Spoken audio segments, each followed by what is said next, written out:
Nikita Kucherov, one of the most brilliant games I've ever seen him play. Close after, it's really saying something. He's leading the National Hockey League now in points with 35. He's at 18 power play points. Yeah, that's first overall. But he has 6 points against Carolina because he made plays like this.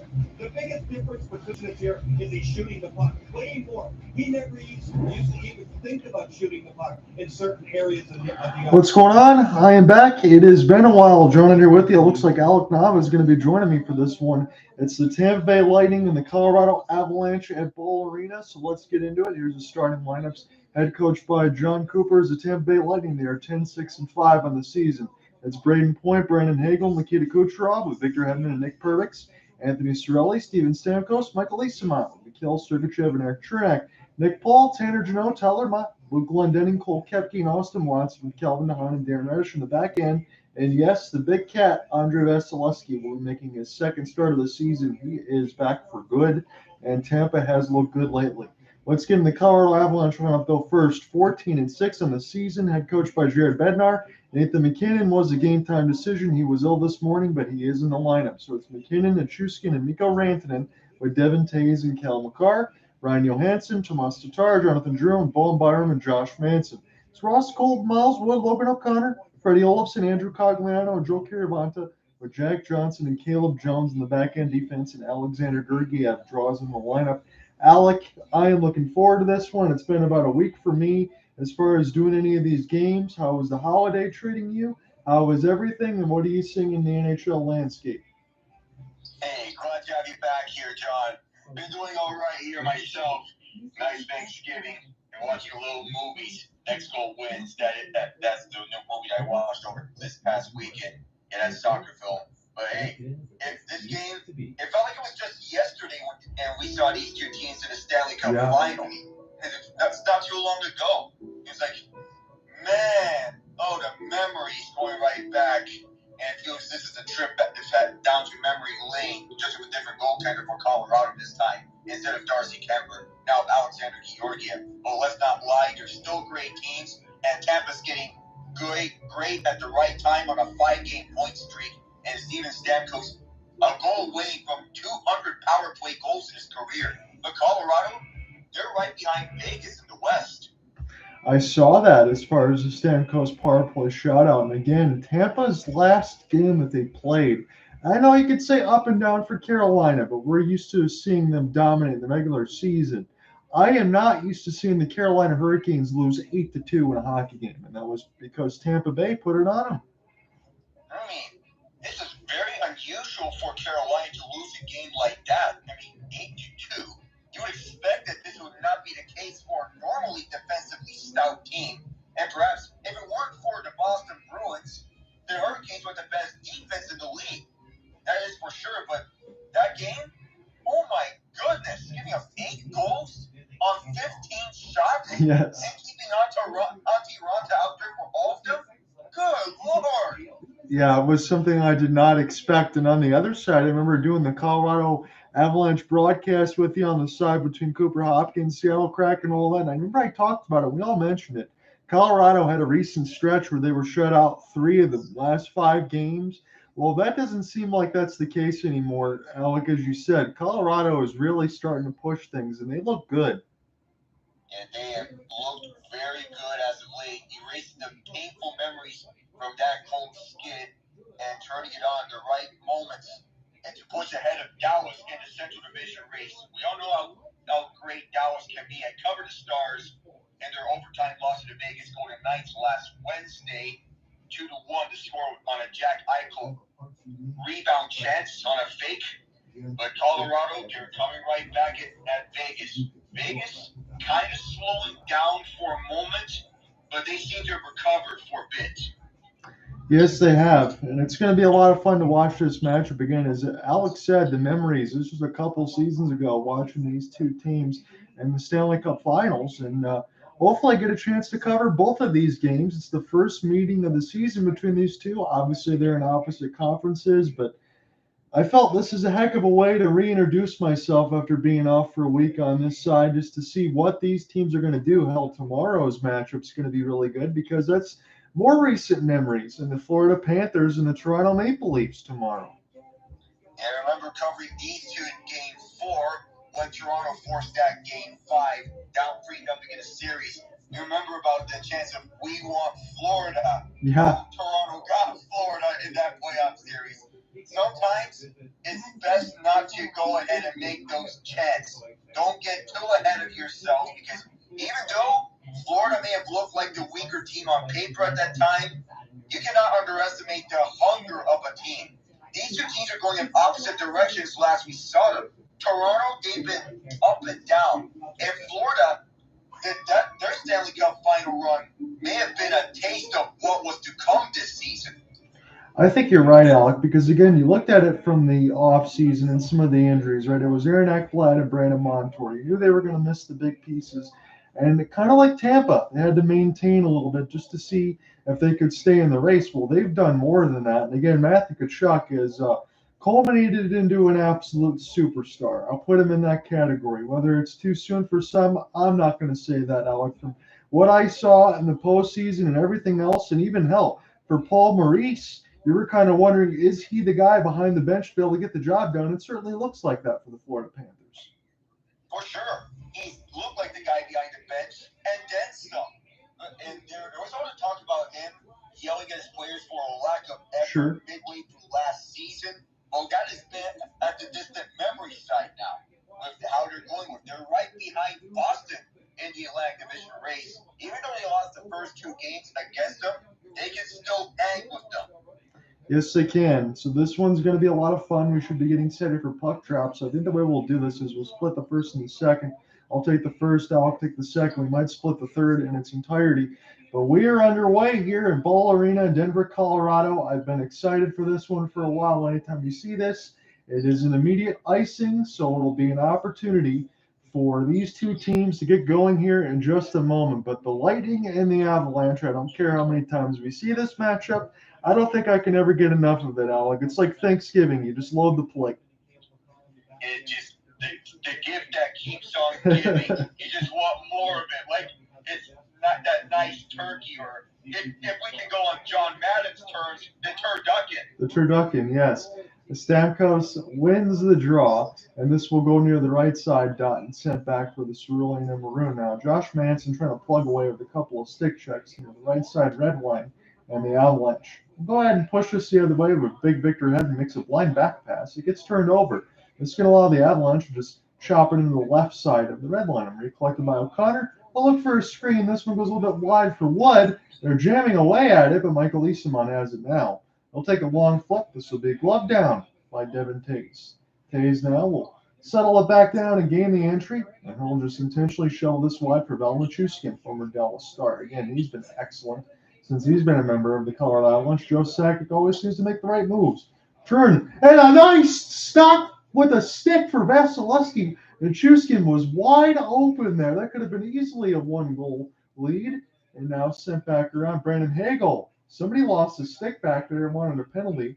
Not going to get one now, as this is Tampa, left to right. My goodness, can't believe Nichushkin didn't score that one. As it's sent back around the end boards now for Nikita Kucherov. I believe he's the NHL's point leader. This slap shot goes wide as Georgiev is holding on to the left post. It's Hagel.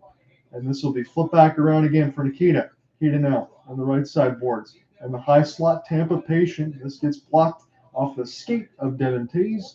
And then hop down here for Sergachev. And so flip it back around. Get in the offensive end is Tampa, but immediately closed off with a good hit. 18-10 thereabouts left to go in the first round here alongside Alec Nava. It's always nice to have some backup here, especially for a first and 7. I'm probably a little rusty, as this is a little bit wide for Wood. And picked up by Tampa in their own end. And so look to start again here for Nick Paul. And he's been a good acquisition for Tampa ever since coming from the Ottawa Senators a couple seasons ago. Ryan Johansson now trying to get it through a couple stick blades, holding off the body of Tanner Jeannot. He's still trying to pry this loose. And this will fall right to the goaltender, and he will hold on. I'm with you there, John, how Nichushkin was so close to scoring that. We're both not sure how this did not go in because it looked like it was going in.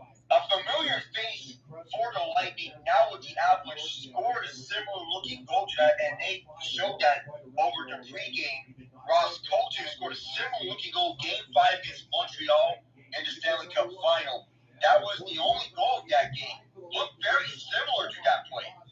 And it was right off the edge of the stick of Vasilevskiy, too. Cruising right in was Nichushkin. As this is sent in. I know. Cogliano will try to get this back around for Cole Koepke. He's trying to get a piece of it now. Mikhail Sergachev will clean up the mess. A long stretch pass will be picked up by Goaltending and sent into the zone. It'll be Manson back in behind the cage of Alexandar Georgiev. Not much going on here within the first 3 minutes of the first, except for Valeri Nichushkin getting close as Johnson makes a long stretch pass. Not ice, though. Big Cat will take a look at it. Again, just good to see him back into a goal crease. His second start of the season. Puck gets iced against Tampa. You know, it's always nice for Tampa Bay to honor Vasilevskiy's first start of the year with a big win. That coming against Carolina. They're looking at much of the same here at Ball Arena. But still in disbelief about that final score at Carolina. I want to ask you this too here, Alec, quickly. Are you a little bit surprised that Vasilevskiy wasn't at all a little bit rusty? I mean, normally when you have a surgery like that, you would expect a little rust from Vasilevskiy, but when he hasn't been tested much against Carolina, but when he has, he's looked sharp. So Georgiev will brush a errant puck away, fired at the net by Iseman. He was going 5-hole rebound, but Georgiev holds on. 16:39 in the first. Iseman was so wide open at the high slot, and a turnaround shot. That was not the high slot, rather. That was more of a turnaround shot from the near boards. I mean, that's more of a hard shot to pull off for Iseman. Yeah, be able to do that and turn and shoot as quick as it can. Again, for more of a third line side of it. You get any extra points from Iseman, Tampa will certainly take it. And look, they had to spend pretty much the entire season so far up to the last couple games without Vasilevskiy in the goal crease. And Tampa, they did more than tread water, Alec. They've been kind of staying in the hunt here, and I think they're going to continue to build momentum. Valeri Nichushkin gets around a couple of hits, finally gets dispossessed of the puck, and Tampa keeps it clean in their own end. As they'll look to push left to right. Here's Brayden point. To the right side, he was trying to sauce it out of the air, and that is called no goal. It was Hagel on point, and that almost was a highlight. As this is picked up by number 29. Nathan MacKinnon sends it across. Colorado long shot. This one goes off the outside of the cage. My goodness. As this is picked up now for Manson. Manson will have to wait for the rest of the team to get back onside. And this will go to defensive end as Darren Radish was providing chase. That flipped in now for Tomas Tatar. And intercepted by Eric Chernak as Tampa will brush this. It bounces off a couple Colorado bodies. And they'll try to flip this into the Tampa defensive end. 15:35 left to go in the first. Good move there for Nick Paul. Just able to buy some space. It kind of looked like he was in a phone booth as it's sitting out here for Tatar in the left side blue line. He dumps down a Tampa player. And this is flipped in deep at the Colorado end here for Josh Manson. Manson will pinball this thing across the wall as Vasilevskiy now will play it. Rattle it around the right side boards. Intercepted, though. Colorado trying to find puck possession. But here's Mikhail Sergachev calmly. Here for Chernak. His long pass from 170 feet doesn't find anybody but Georgiev's stick. He'll put it around the inboards himself as Colorado will chip and chase this thing and across the red line side. And now Tampa has to give chase. Vasilevskiy, leave it back to the defensive side. Good active stick check there for O'Connor. Just trying to bother. Forces a steal. Puts it out right in the middle of the circles. It's a stick battle everywhere. Cogliano burns his way back onto the ice. Now to the right side dot in the high slot. Here's a shot. This one gets blocked by Tampa. Tampa will try to push it the other way now. As this is stick chopped a little bit. Luke Goaltending spin, turn, and put this around the inboards for Georgiev. As we'll take a look now. Tampa now. As it's in behind the cage of Georgiev. This is a big hit the other way. That knocked down an Avalanche. As they recollect now and pick this one back up. Have to get a number on that one. That was Jones that got absolutely worked there. As this is sent for Tampa. Long pass. And across the red line now, Georgiev will stop it with the stick. It's been end-to-end right now, but it's kind of just the goaltenders playing the puck. As this is bounced in off the wall. Here's a chance for Wood off the drop pass. This is picked up near the left side dot. And now spun back around. Stamkos.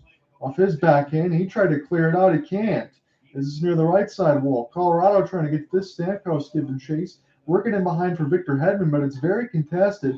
Colorado with Miles Wood tries to get this on the backside. Anthony Cirelli now trying to pick this one up here for Stamkos. And now Hedman. Hedman now, again, you'll always see him with that size, number 77, but he goes off sides, 1333.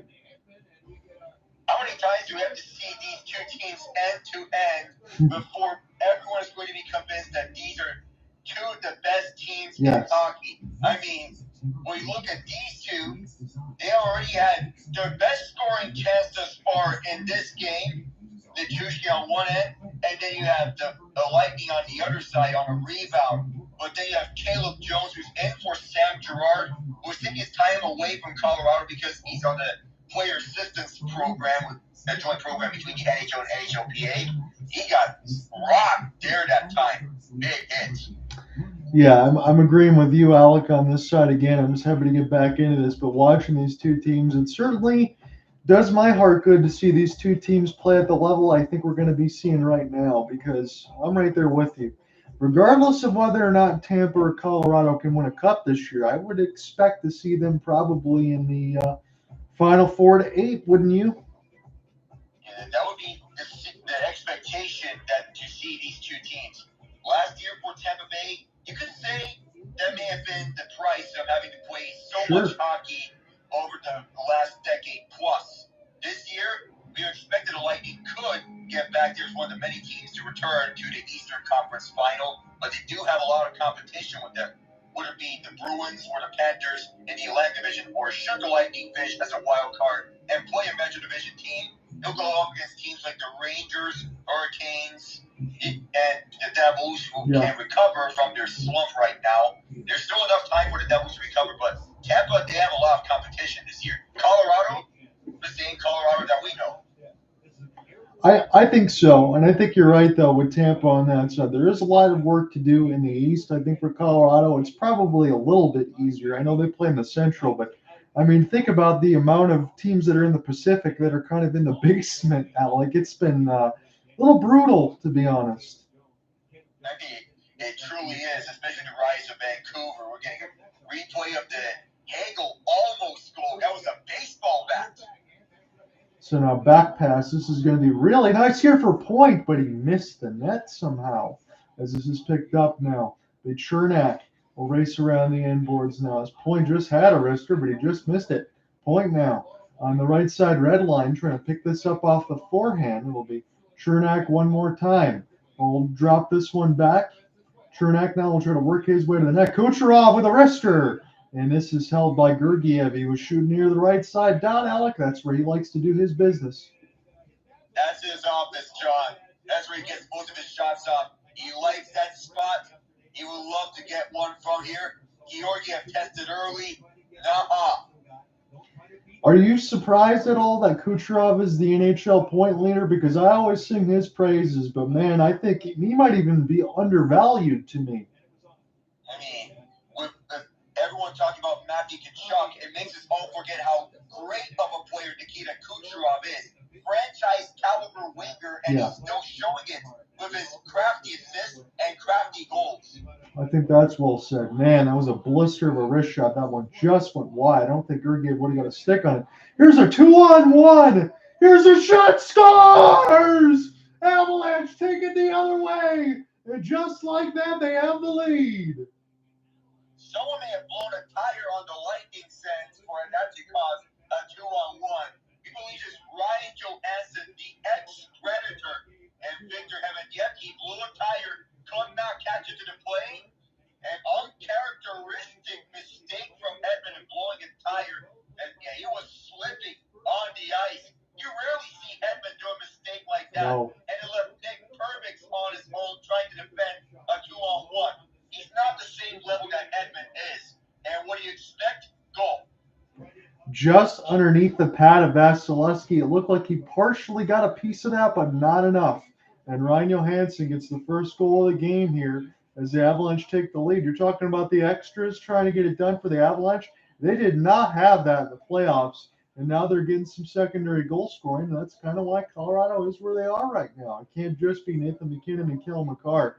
Cale Makar is leading the team in points by a mile right now, and he's been absolutely ridiculous as this is intercepted now by Tanner Jeannot, speaking of former Predators, as this will get Sticked away a couple times. Colorado, nice back pass between the legs as Miles Wood tries to get it out, but here's Tampa on the forecheck side, Jeannot. Now alongside trying to pick this one up at the blue line, and this gets slap-shotted around the inboards wide. Tampa trying to keep this puck possession and snagged out of the air by Georgiev. 11:55 in the first. I feel Tampa was a little bit upset about how that goal sounded out because with Hedman slipping down to the ice over the far side, there may be a response coming here from John Cooper. That time it was a quick shot, but there was not a lot there and not really much of a good look, if I'm guessing. But Hedman, that's one of the rare mistakes that he makes. Usually it would be a defensive stud, but it feels like his defensive game may have slowed down these last few seasons. I would say the defensive game slowed down a little bit. The point production's kind of bounced back up to where you would expect, but you're right. You're not going to be able to be a linchpin forever, but no matter. Again, a second-line defenseman at worst, just not the top tier. But again, as you said, you don't normally see him fall down like that. Brayden Point, he's in a puck position all by himself. This is slapped around the end boards here. Chernak, still done by Kucherov. He gets bumped off the puck by Nichushkin. But no matter, Tampa off the back check. We'll look to start this again as this is pinballed all across the Avalanche logo.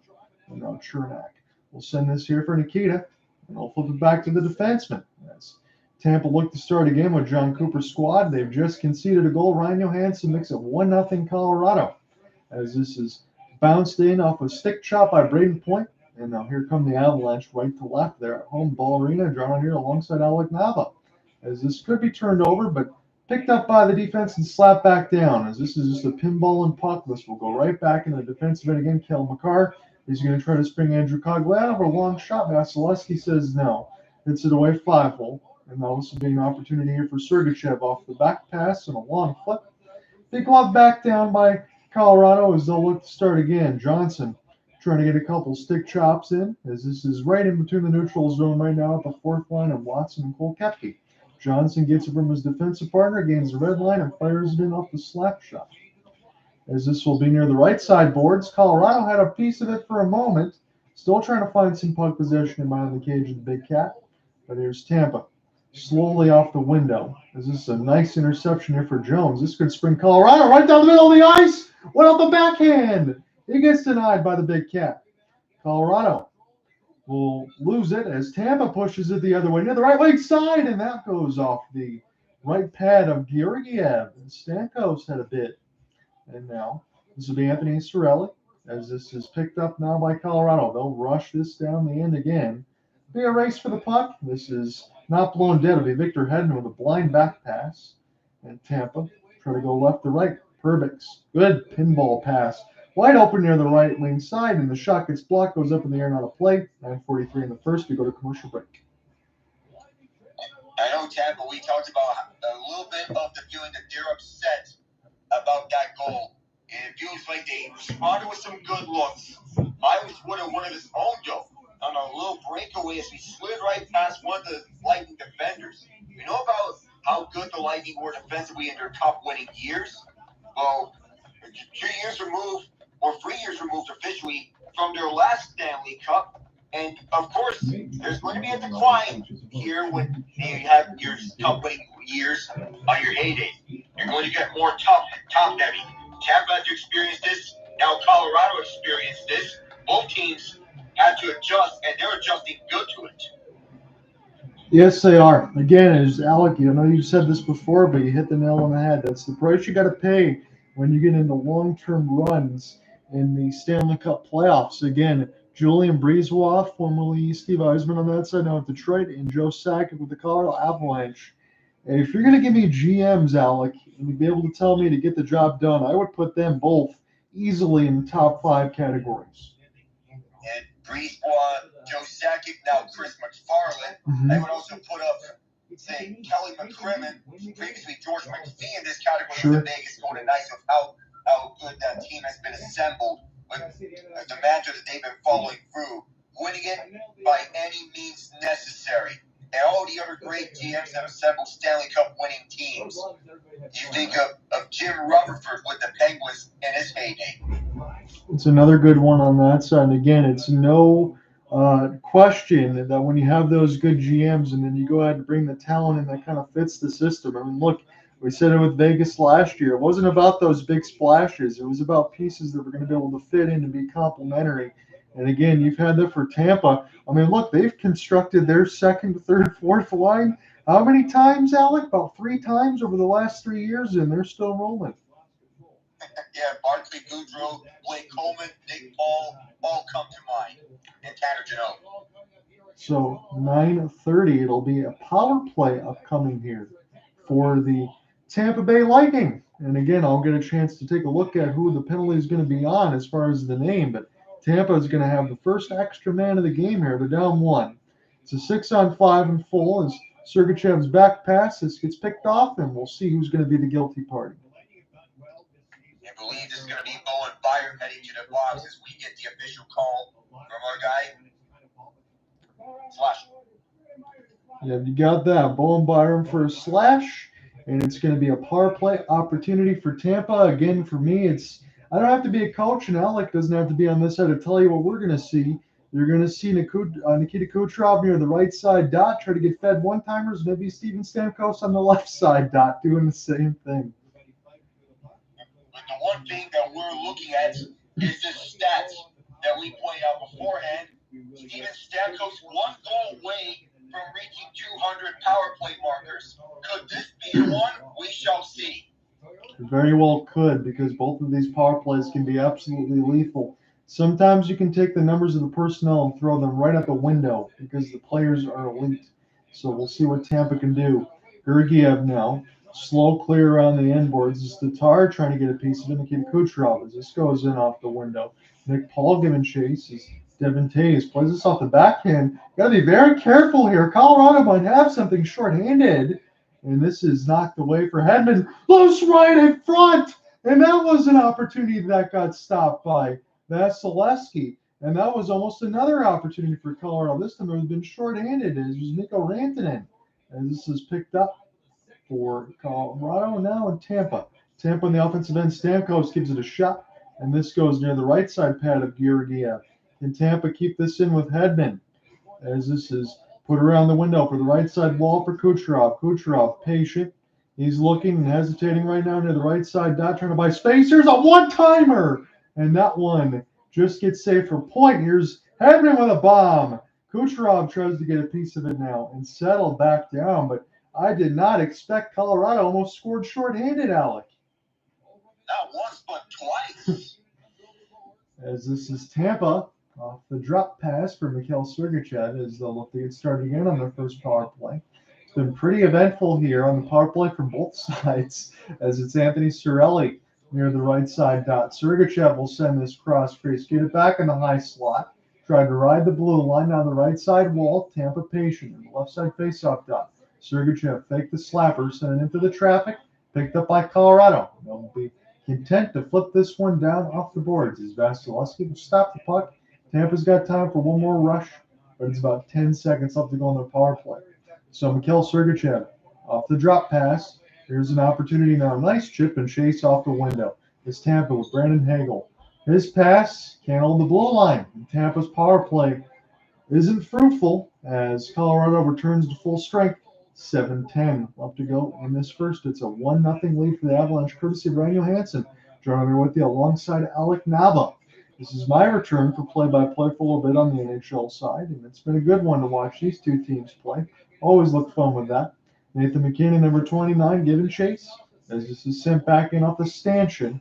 Colorado with Caleb Jones will brush this near the right side wall. Here's a stretch for Mikko Rantanen as this one goes just wide. Bowen Byram, who's fresh out of the box, will get it back from his defensive partner. Start again with Valeri Nichushkin.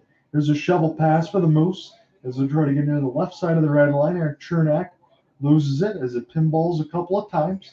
And here's Tampa. Kolkepke will send a cross pass into the left side dot. Now near the wall. Fake the slapper for Hedman. It's good stick chop here for Colorado. Their attention to detail on defense, especially in Tampa's sets, have been good. They're just getting sticks in the lanes here. As this will be Tampa. It's pretty much taking a timeout and behind the cage with Radish. And now Tampa will get this in across the left side red line. Flip it in for Alexandar Georgiev. Play this in off the window. This gets partially intercepted. We'll see if Kucherov can do anything with it. This is knocked on the left side, and Josh Manson will spin and turn as Radish trying to find alongside Hagel. And now Colorado. A lot of speed on the right wide. It's one again! And another chance. This one goes just wide. Another shot. This goes in behind the cage. Man, Miles Wood has been pretty good this game so far. As this is fired in. A couple chances off the rush. And a break! The other way, Kucherov! He's denied. Wow, I'm glad we started this game, Alec. What end-to-end action there's been. Oh, back and forth. This is what hockey is made of. With Nikita Kucherov getting that breakaway. And a nice stop is what it's made of here in this game. Sure enough. We'll try to settle it down now for Tampa. As this is fired in, Georgiev will hold on to the right side post. This is split by Colton, intercepted by Stamkos. It's a 3-on-3. Cirelli fires it at the net, and Georgiev will make a glove save from deep.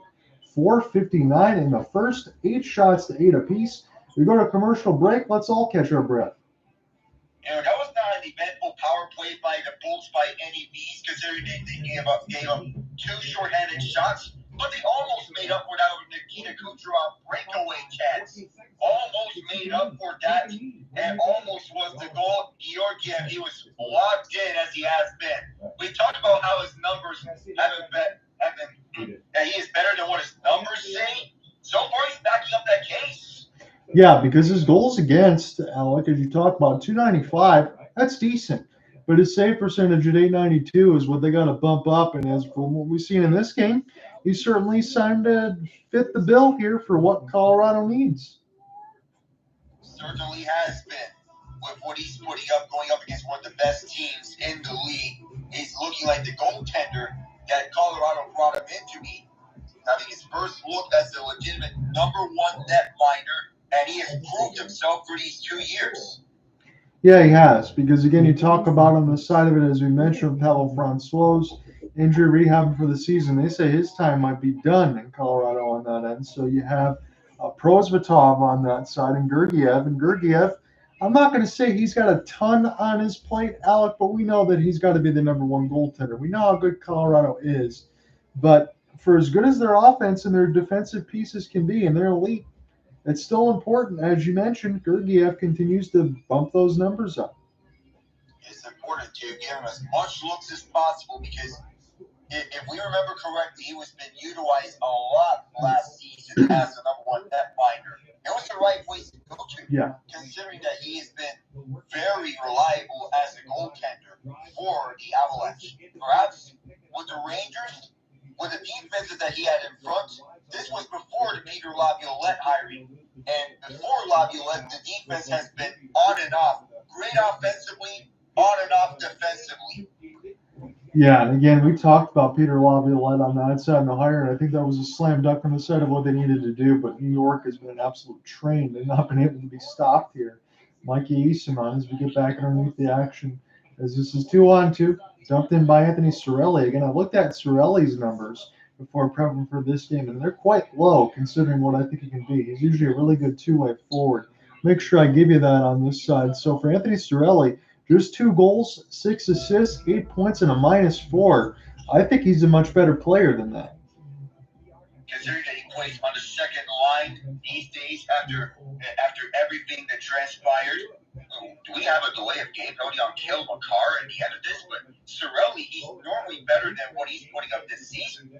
But, there has to be a point that he has to get those numbers up and prove that he bounces back to being a legitimate #2 center.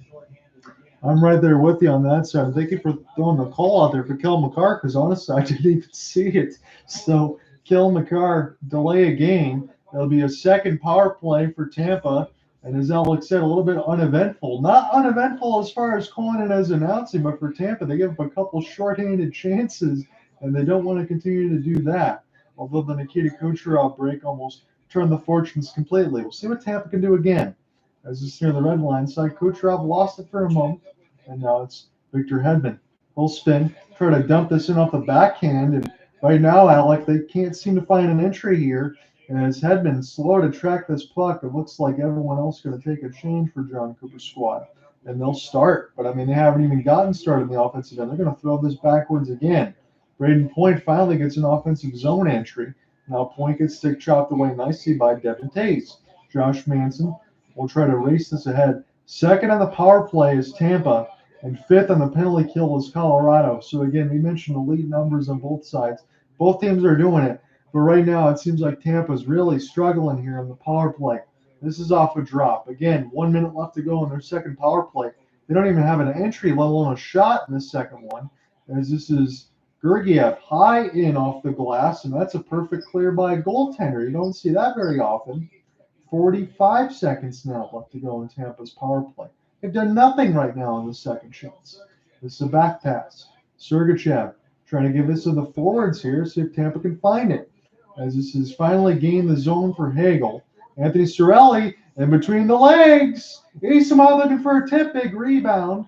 And this one goes down the ice. That was almost right in between the legs for Michael Eyssimont. And boom, the first chance that they got legitimately on this power play almost was the goal that they desperately need to tie this one up. That's been a whole bunch of nothing. Hagel lost it, and this is cleared down the ice. So put that one down as uneventful times two, as Alec mentioned the first time. Here's Point racing down the wing as time's ending, and a 5-hole chance is saved by Georgiev. He's been sharp in this first. You know, the speed of Brayden Point, even though this was after this power play expired, he was looking for that one. He really wanted that one down the right wing side as he was blazing right by the penalty killers. Georgiev, we have covered this time and time again.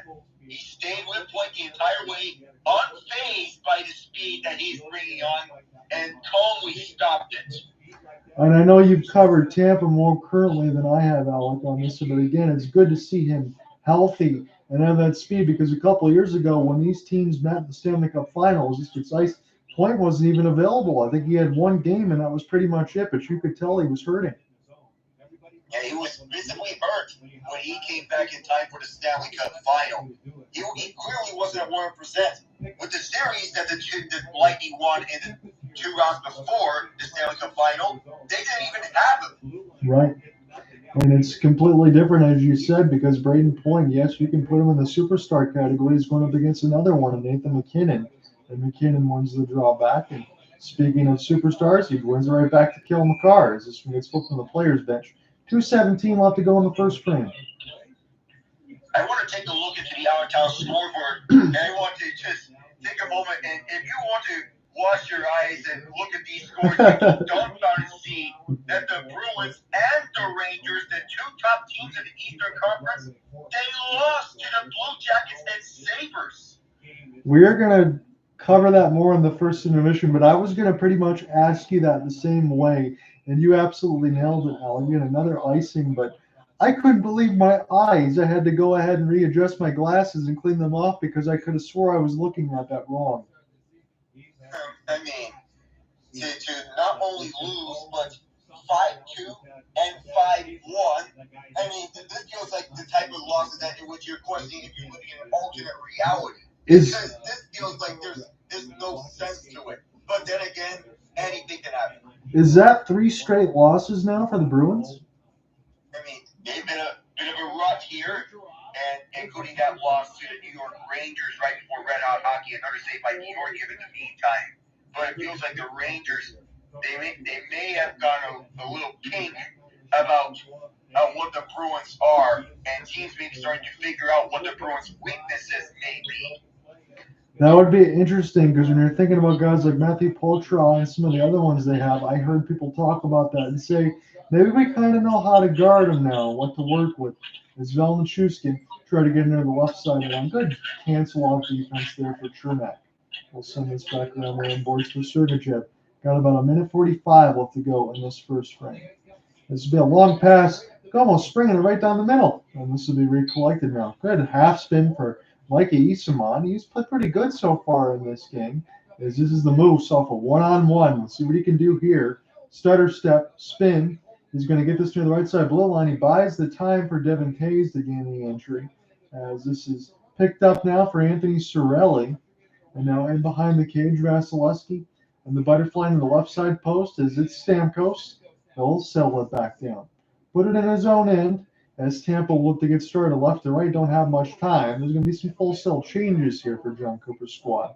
And this is what Tampa loves to do. They'll let every forward take a change before they get started. Brayden Point, he gets canceled off of a dump and chase up the wall. We're down to a final minute left to go in the first frame. Colorado. Johansson, he's got the lone goal off the drop. Here's a pickup here for Wood. He goes short side. And Miles Wood's had a few chances, Alec. He's looked good in this game so far, too. Yeah, that's the second shot, if I believe, John. And this one from a tighter angle than the one that he had on the partial breakaway on. That's a tough shot to pull off, but it's still doable. And any shot that he looks at from a tough angle, you have to get a bounce if you want to bank this one in. Not instantly you're going to get that puck right to the net, because usually it's a goal scorer's goal. Think Connor McDavid, Johnny Gaudreau, to name a few. Face-off win defensively here for Tampa. Victor Hedman will quickly rush this out on the left side of the face-off dot as Tampa gains the entry. Good cancel off near the left side boards as Logan O'Connor take a look in off the back skate. Nick Perbix will shovel this one in. Down to 30 seconds to go in the first frame. Ross Colton trying to get around a couple body contacts. Tampa just trying to pry this loose with the stick. Just trying to get a couple chances before the end of the first. Perbix, he was showing, but this puck goes all the way down for Tanner Jeannot. He's got to peel back off the wing side, bounce off the back of the net. Good active stick. It'll be about 10 seconds left. Tampa trying to rush this thing, but it's iced, so they're going to have to win a defensive zone draw with 6 seconds left in the first. I really don't know about that icing, John. It looked very close to call between Tyler Mott and Cale Makar. That felt like a 50-50 puck. We just don't know about it. I agree with you on that side. In the Tampa Bally Sports Sun feed, they're showing Ross Colton with a game-winning goal in the 2021 Cup Final against Montreal. Again, doesn't seem very long on that side. And again, just a couple of years after that, you're talking about Tampa and Colorado in the Cup Final side of it. So teams that know each other quite well and personnel that we've come to really respect across the NHL side of it. As this is Rantanen off the draw. And we are going to get a pullback face-off, and Tampa will hold. That will end the first. Ryan Johansson gets the one goal. It's 1-0 Colorado over Tampa. So now that Tampa, they've been out-shooting Colorado 12-9 in this first period, though none of them has went past Colorado. You got to wonder, at what point do the goalies break through in this game? Because knowing the Tampa Bay Lightning, it doesn't feel like a matter of if, it's a matter of when they'll break through, even if it's on the power play. But so far in the power play, there's been a bunch of nothing outside that good chance from Michael Eissemont.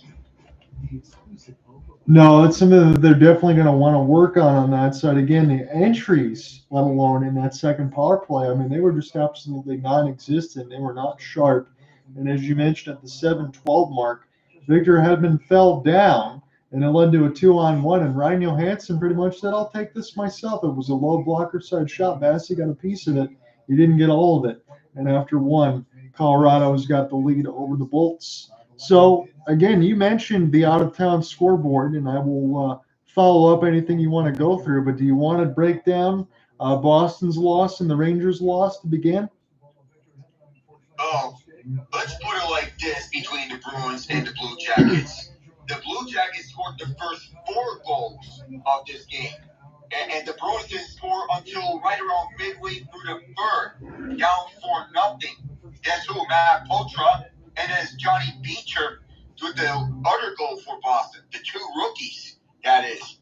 But it feels like it was too little, too late for the Bruins to pull through. And all of a sudden, it feels like it's a very close race for the top spot in the entire NHL between the Bruins and another team that we're going to discuss, the Rangers. And also the Golden Knights are playing tonight. But don't count out the Avalanche who are also playing tonight. We know about these, but here's the total shots. We all know how dangerous the Bruins can be in the shot totals. They have 33. The real surprise was that Columbus shot 41 times at Boston. 41. Alec, that just seems absolutely unacceptable for Jim Montgomery's squad. 41. I mean, it's not like Columbus they've been doing better lately, but they're not setting the world on fire. And we're starting to see some cracks in the armor a little bit of the Boston Bruins. I don't want to say they're getting fat and sassy, but this is definitely a situation where they should have really banked 2 points tonight, especially after losing a couple of games, and right the ship, and they definitely didn't do it today. Far from it, to be honest. We all know that the Rangers game was a toss-up, but Columbus is one that should have been easily won, especially since the Blue Jackets, they lost 9 straight games before they broke it against Chicago in a 7-3 victory. And for the Rangers, again, I'm going to go ahead and look at this as far as the scores and break some of this stuff down. So we'll look at it. It was a 5-1 loss. The Sabres trying to get on the right side of it. Again, they were trying to figure out some stuff against New Jersey when they scored some of those goals. But Igor Shesterkin, again, he has to face 38 shots. He saves 34 for an .895. And Ukko-Pekka Luukkonen, hey, Buffalo needs goaltending. I'll take 25 out of 26. He had himself a nice day. JJ Peterka gets his 9th. Alex Tuck also scored in the second period. It was 2-0 Buffalo after one. Mika Zibanejad had the only goal in that third period for the Rangers at 8:08. It made a 2-1 game, but it was Tuck, Middlestead, and Okposo late on that side as Buffalo improves to 10-10-2. And the Rangers, again, they're still very good, 15-4-1. But two teams, if you had to ask me, Alec, I would not have put my money on them to win, and they did. You know, I'm not going to go too hard on the Rangers, but I'll give credit to the Sabres because, let's be honest about the Sabres. We don't know which way they're going towards. Right. This year was supposed to be the year that they break out and become a playoff team for the first time since 2011. And with this 10-10-2 start that they've been having, it feels like they've been going down this road similarly. Slow start, fast finish, and a slow start for the first third of the season, fast finish for the latter 2 thirds of the year. We don't know if this is going to pay off further down the road, but this is still a young team. Ukko-Pekka Luukkonen may be the goaltender that they needed. The question is if Devon Levi can right the ship in net because he's supposed to be one of the better goaltending prospects coming out of Northeastern University. This season, not really much of the part, but it feels like a season that rookies may traditionally have before they see improvement down the road. Especially if you're a goaltender, right? I can't imagine having to play against that. And as you said, a lot of those stuff in the Eastern Conference can be brutally, brutally difficult, especially in the Atlantic. It used to always be the Metro, but now I think the Atlantic's kind of shifted to the brutal part of the category. But speaking of teams, I guess I can't say brutal for the Ottawa Senators because their games played has been way less on that side more than anyone else. So they have games to make up. But I don't think they want to be against a 4-0 score line. It certainly looks like Florida is going to take the 2 points as they're getting lambasted 4-0 by the Cats. Yeah, I'll give Ottawa a pass because this was their 17th game, and they're entering this game 8-8. So not too hard on the Senators in that part, but there's still a lot of ground to make up with the hole that they've been put towards. The Atlantic is definitely a brutal division to be at because there are 8 playoff caliber teams at this current moment. Montreal, surprise, may be in the race. Yeah, they've been rolling quite well. And again, I was looking at part of the box score because we were just talking about Florida Panthers. Now, I didn't realize, I'll have to make sure I look at this a little bit. Sam Reinhart's got 15 goals. He's got a lot of goals here, Alec. That kind of caught my eye.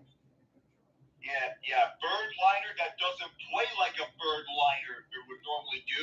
He's a bird liner who's more of a first liner on the Florida Panthers. That's how good he has been, especially how he's been lighting it up for them in that playoff run.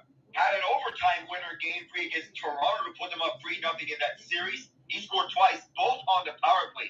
It's been the Panthers' power play that's been the story of this game. They scored 3 of 4 goals on the man advantage, and they're on the man advantage right now. And what do you know? They just scored on the man advantage again. 5-0 Florida. Again, I had to look at the goal scoring leaders as I just talked about it. So Kucherov entered tied with Brock Besser with 15, and Reinhardt's now got 15. He's got more goals than Kyle Connor, Austin Matthews, JT Miller, and David Pastrnak. So good on Sam Reinhart. Again, that's secondary goal scoring for Florida. on top of having the goaltending with Bobrovsky and everything else they have with the elite defense. Again, as you said a little bit earlier in this broadcast in the first period of our game, I think there's no fluke here on the Panthers side. I feel like they're going to be doing a lot of damage this year. And that goal scoring, that caught my eye. But again, 5-0. We'll look at who the latest goal scorer was once this gets picked up now. So I'm looking at the third period side. Looks like Carter Verhaeghe with his 9th from Dmitry Kulikov. That was the only goal that was not scored on a man advantage. You don't know how good Brayden can be in the goal scoring department after having 40 last season, up there with Tkachuk. But this is still a good Panthers team that only got better with the free agent additions that they have made. Nico Mikkola, Oliver Ekman-Larsson, Dmitry Kulikov. Mike Riley was cleaned off waivers by the Islanders. And then you have Rasmus Asplund, Evan Rodriguez, Kevin Stenlund as additional depth, with Rodriguez being the most notable of which, in which he is taking over for the now San Jose Shark Anthony Duclair. Again, I have some questions here on the cast that was asked here. Alec, I'll throw this to you. What's your opinion on the Vegas Golden Knights? Do you still think that they're the team to beat? It's still too close. That feels too close to call because there are a lot of teams that can be up there in that moniker. Vegas, with the recent skid, may have calmed down the talks of that. But in my opinion, with how they have been structuralized, I feel they have a valid argument in being the team to beat. After all, they're still up there with the Bruins and Rangers for the points lead. They're 1 point behind them. But I feel in the Pacific Division, it feels like an absolute bloodbath. The Kings are getting hot, and the Canucks are having the breakout that they sorely needed. But I feel the Golden Knights have perhaps the best argument as the team to beat. They may be having the most complete roster out of all these teams. I still will go with it on that side too. I'll second everything that Alec mentioned. And again, we know how it is for Stanley Cup champions and how hard it is to repeat. I think you might be seeing Vegas pace themselves a little bit more as the season goes along. They're currently in action with the Calgary Flames. It's tied at 0 with 12:42 in the first. But I got to get to the big news of the day. I know I've been gone for a few days as far as the break and all the other stuff like that, but Dean Edvison is no longer the head coach of the Minnesota Wild. I saw the other day when the Red Wings beat the Wild, and I was assuming they had to get those 2 points because the Wild have been struggling very, very badly now. They're in a long losing streak. But Pat Maroon pretty much said, all of us got to get our heads out of our you-know-what. Nobody's playing well right now. This sucks. We're losing points, and we're losing points at a pace now where this could essentially put us out of the postseason race. Do you agree with them? And what do you think about the Edvison move? I agree with what Pat Maroon said. This feels like an uncharacteristically off season for the Wild, considering they've been a perennial playoff contender. This year doesn't feel like much of the case. Philip Gustafson looked good last year. This year, it's been pretty much the opposite of good. He and Marc-Andre Fleury have been really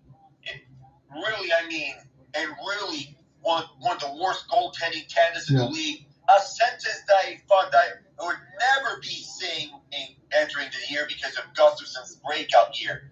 Because remember, Gustafson had that new contract in the offseason to be a 1A or starting net minor to Fleury. But it feels like everything just doesn't seem to work in Minnesota. It doesn't help with the Parisian Suter buyouts, so they can't do much to help anything under matters. No, they can. As you mentioned, the numbers with Gustafson. Look, I can give Marc-Andre Fleury a pass here and there because he's a first ballot goaltender Hall of Famer. And again, it's probably going to be his last year. But Gustafson, I thought he would be a goaltender that would have his goals against maybe in the low 2s. That's how good he is. Right now, he's in the 4s, and that's unacceptable. That is. And that's the similar goals against average that the Columbus Blue Jackets netliners had last year. The Blue Jackets have the excuse of having their team basically riddled with injuries left and right. For Gustafson, he doesn't have that pass. No. And again, it's shocking to me because, look, we talked about it with Jay Woodcroft on the Edmonton side. What are you going to do if you're Dean Evison? You're not, by moving on and getting John Hines there, that's not changing anything that's going on in Minnesota right now. It's still Kirill Kaprizov or bust. And I'll take it a step further here. Can you imagine if with Kirill Kaprizov being the franchise leader of everything, if he wasn't on this roster, how much worse would this team be? Oh, I would not even want to imagine that, John. I do not even want to imagine it because Kaprizov is for sure the franchise cornerstone. Matt Bodie's another cornerstone, but Kaprizov, he's getting all the attention there. Mm-hmm. But this feels like a desperation firing because everything isn't working there. Yet Emerson, like Jay Woodcroft before him, is being thrown under the bus for the team struggles. That's what I think too. So I'm glad we're in agreement on that side. Again, there's going to be a lot of news, and I'll just tell you right now, I'm going to go ahead and look at this standing side and see if anything else catches my eye. It certainly seems like the LA Kings recovered from any road woes when they already had a fantastic record to begin with. They look like one of the best teams in the league. I certainly got that one wrong. I didn't think that they were going to be as good as they were on that side. But right now, especially if you're looking at the West where Minnesota is, they are, let me make sure I get this correct, 5-10-4. They've been on one heck of a losing streak. Hell, even the Chicago Blackhawks have more wins in regulation, although they're 2 points behind. And Minnesota is only 4 points ahead of the San Jose Sharks. That's something we never thought that was going to happen this season. To have the Wild be one of the worst teams in the league, and then just ahead of the Sharks in the standings. Note the Sharks, they only have 4 wins on the year. The Wild, they have just 1 more win on the year, with 2 more overtime or shootout losses than the Sharks have. 4 total points ahead of them. And on a 7-game losing streak, and there is bad, there is terrible, there is awful, then there is the Sharks, but we're going to give the Sharks a pass again here. Yes. We're going to give the Sharks a lot of passes this season for how bad that they have been. Because this was expected from them. The Wild, there's no excuse. So let me just segue into this because it's still going to tie into Minnesota, but let me just talk about it. So the wild card situation, we're going to go in the West, Alec. So the wild card, the St. Louis Blues, 11-8-1 with 23 points. The Kraken, they've played a ton of games. That's why they're in the second spot, 8-9-5 with 21 points. They certainly haven't looked that good. Nashville has been ridiculous lately, but they're still 10-10. They got 20 points. The Coyotes, 20 games, have 20 points. Flames have 19. Ducks have 18. And then you have the Oilers, Wild, Blackhawks, and Sharks. Let me ask you, out of any of those teams, you don't have to give me an enlightened answer. You just give me your first thought that pops in your head. Who's taking the wild card? Because it's anybody's guess right now. It feels like anyone's guess. Even though the Blues and the Kraken, they had the 2 wild card spots, it doesn't feel safe by any means. St. Louis is riding hot because Jordan Binnington's having a bounce back, and then you have Jordan Kyrou and Robert Thomas leading the way, and Brayden being the new captain. Seattle may be finding a groove here, but among the wild cards in the West, in my opinion, I'll go Seattle, and for one of them, I just don't know for the other one. It feels like a toss-up to me, but I'll go, let's say, I kind of lean somewhere towards Nashville because this is the leadership experience for Ryan O'Reilly and the defensive structure they put up, and perhaps a goaltending bounce back. You say Saros is kind of slow to start off, but eventually he's going to pick up the pace, in my opinion. So I'll say Seattle and Nashville get the 2 wildcard spots. I agree with you on that side. I'm going to take Nashville as my second team. Notice we did not say the Edmonton Oilers, although Connor McDavid is starting to look like himself. He had 5 points the other day. They can score a ton of goals. The second period is going to begin underway. Alec, do you want to take it? Hey, why not? We roll back to the first period highlights.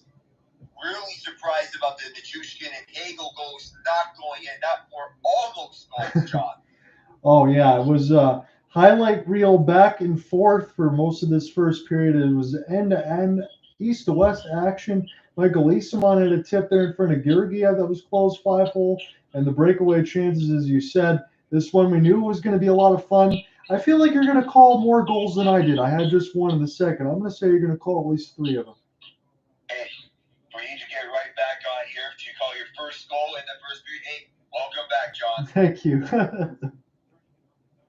Moments away here, second period, Now joined here by Jeannot. 12 shots for Tampa in the first period.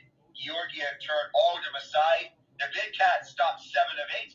The lone goal he gave up to Ryan Johansson on a blown tire from Victor Hedman as we're getting everyone onto center ice for this opening face-off. So what do we see here in the second period?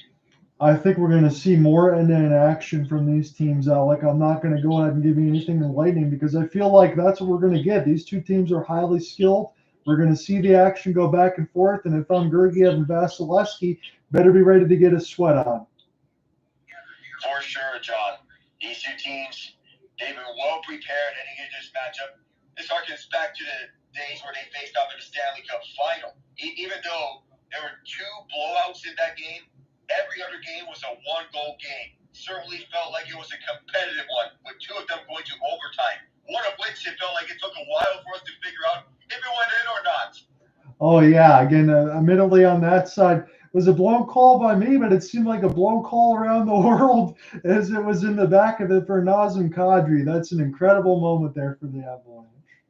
And even Dave Michigan, the radio announcer for the Lightning, he didn't know if it was a goal or a save. He initially thought it was a save by Vasilevskiy, and it was a goal. How wacky can things be here? Take it away, my friend. Okay, so second period, once again, Alec Nava joined here with John. Good to have you back here, my friend. So 20 seconds gone here as the Avalanche going from the left to the right after going right to left in the first period with their home burgundy and mountaintop cerulean. It's colored the South Platte River most days. And here come the Avalanche bringing it back in. Nathan MacKinnon fights off several checks, tries to find Manson, but Hedman cut off that pass. Good defense from Victor Hedman. He's been known for a two-way defenseman, can chime in on offense, but also defensive plays like these. Now Nichushkin up over to the right side for Mikko Rantanem. Rantanem stutter steps and then cut off by who I believe is Steven Stemp or Jeannot, excuse me. Now on the other side come the Bulls and the Road Whites.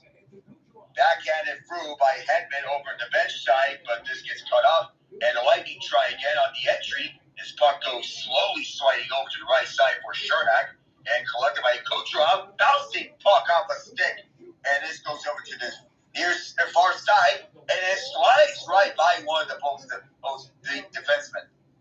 Here comes Sergachev picking this up. Through the near side, he skates it up. Sergachev draws back for Kucherov. His pass is blocked, and it goes right behind through the net. It's now controlled by Brayden to the high slot. He's in motion. He shoots, and a save by Georgiev. And now here's a 2-on-1 for Colorado. The second one, Makar across the pass, the save, the rebound, the goal! And again, it is Ryan Johansson. 2-0, Colorado. Man, he was in the perfect spot for that. What more could you ask Andrei Vasilevskiy to do, Alec? He makes the first save off the cross pass for Cale Makar, and then nobody can find the puck off the break. Mikhail Sergachev was by himself. It's Cale Makar, cross pass. He blocks the first one with the skate, and Johansson's there. Nobody's there for Tampa on the other side to clean up the mess. And Colorado scores the first 2 goals of this game. Ryan Johansson, he's got a pair. Yeah, man, he's got a gold stick on him. Paint that stick gold. Especially with how he's been getting these rebounds and taking these pucks. Johnny on the spot again of that 2-on-1. Tomas Tatar turned away on the initial shot, but here he comes. That was a highlight reel goal. We'll see what we got that awaits us. And we have a penalty here against Tampa Bay. Or what is it? The whistle's blown. We're not sure who this is going to go towards, but we believe this might be on the Bulls. I think it's going to be a tripping call here, maybe against Cirelli on that side from the Bally Sports Sun feed, but Colorado is going to be going to the power play. I see Calvin DeHaan looking, but there's definitely a trip against Tampa. Yes, Trevor Hansen signaled tripping on the Lightning. We believe this might be Calvin DeHaan over near the penalty box side as he definitely caught Tomas Tatar at the legs. Man, oh man, when it rains, it pours for the Lightning right now because they've just given up a goal Colorado could turn this into a laugher here with their power play, Alec. Uh-oh, here they come. We talk about how good the Avalanche penalty kill has been. They can certainly strike on the power play. And as this puck drops here, Tampa tries to clear this out, but could not, as Makar keeps it in. Rantanem couldn't hold it with his own here, but this takes several bounces before Goaltending clears this one out on a turnaround shot. And this will be left behind from Druin to Cale Makar. Conn Smythe Trophy winner in 2022 as the most valuable player of that year's playoffs. MacKinnon on the entry. This bounces off and then goes to Druin. And now Rantanem receiving that feed. To the near corner, he finds Makar. Right back for Rantanem at the near corner. Rantanem serving, and it goes down low for Nichushkin. Right back for Rantanem. Here's Makar. Blast one! And this is stopped by the big cat, Vasilevskiy. Rantanem keeps this down low. Across from MacKinnon, cross corner. And cut off on that pass, but MacKinnon picks it up. Here's Makar holding, shooting, and that is blocked. Vasilevskiy may have gone a piece. At the far side, now picked up by Nichushkin. MacKinnon will fight it over to Makar. Now Rantanem over for the middle where this is corralled. And onto the far side where this is Druin. Back to Makar. Rantanem makes the one-timer. He'll keep it. And then across to the left side for Druin. Druin continues to look. Druin to the dot. Give and go for MacKinnon as he cycles this one around. Makar lost the handle for the moment. He gets it back. Now there's Rantanem. Mikko Rantanem continues to survey. Right back to Makar. Makar fires one. Long range goal! Cale Makar! The superstar defenseman and the former Conn Smythe Trophy winner gets Colorado up by train to Seattle. I want to tell you did a great job on the call because you definitely did, but I'm sitting there watching this now on the color side, and Alec, I mean, I'm looking at 12 to 15 consecutive touch passes, and I understand that Tampa's in that passive box, and they're giving them the middle of the slot. But you just watched that puck movement there for Colorado was absolutely supreme from dot to dot. They worked and worked until they found a lane, and this could have been tipped in front on that side for Valeri Nichushkin from the long-range wrist shot. But, I mean, that was supremely good work from the Avalanche on that power play. Of course, John. And if this play is offside, let's talk about this power play even more. Mm-hmm. This was great puck movement that kept the Lightning on their feet and tired them out. Yeah. Root up possession, and they could not even get a clear on that. This is an all-around excellent power play by Colorado. Yeah, they looked like they were in postseason form right there. And again, we just mentioned Tampa just gave up a goal. Then they could see the power play. Colorado scores again, and now they have the puck. And right back in the offensive zone they go. Rantanem drops back. On the far side is a stop by Vasilevskiy. And the Bolts go up the other side. Here's DeHaan, who sat in the box previously. The Avs won for one of the man advantage. The Bolts 0 for 2. But now he's a steal. And those 3-on-1, as this could not be picked up by Hagel, the former Chicago Blackhawk. At the near corner, rushing to this puck was Hedman, but the Avs picked this up. They've been so tenacious offensively. They've been showing their speed and their puck takeaway skills. Here come the Bolts as they pick this up. Over for the far side, intended for Hagel, could not be picked up. Once was delayed, but this was a very delayed offside that was waiting to happen. Here's the first time I'm going to say this during the broadcast. I didn't think I would say it right now at 15:26, admittedly in the second. How is Tampa going to respond in this game? Because we've said even on their power play, their entries have not looked crisp. Colorado's been shutting down the time and space, and they already have a 3-goal lead. Tampa's got a lot of work to do. A lot of them, they were to keep up with Colorado. We talk about how these two have turned into top-heavy teams, and it feels like Colorado, they recaptured some of that depth that made them great in 2022. This pass goes awry and exits the zone. And when it rains, it pours, as you said, John. These entries, a point of emphasis for Tampa to continue on throughout this game. Here's a turnover here. Colton sets up this pass deflected off a skate from Tampa's side. Colton tied up by Point. And this goes off the boards, juggled off the hand of Devon Toews, but taken away briefly by Hagel before this reaches his Tampa defender's stick.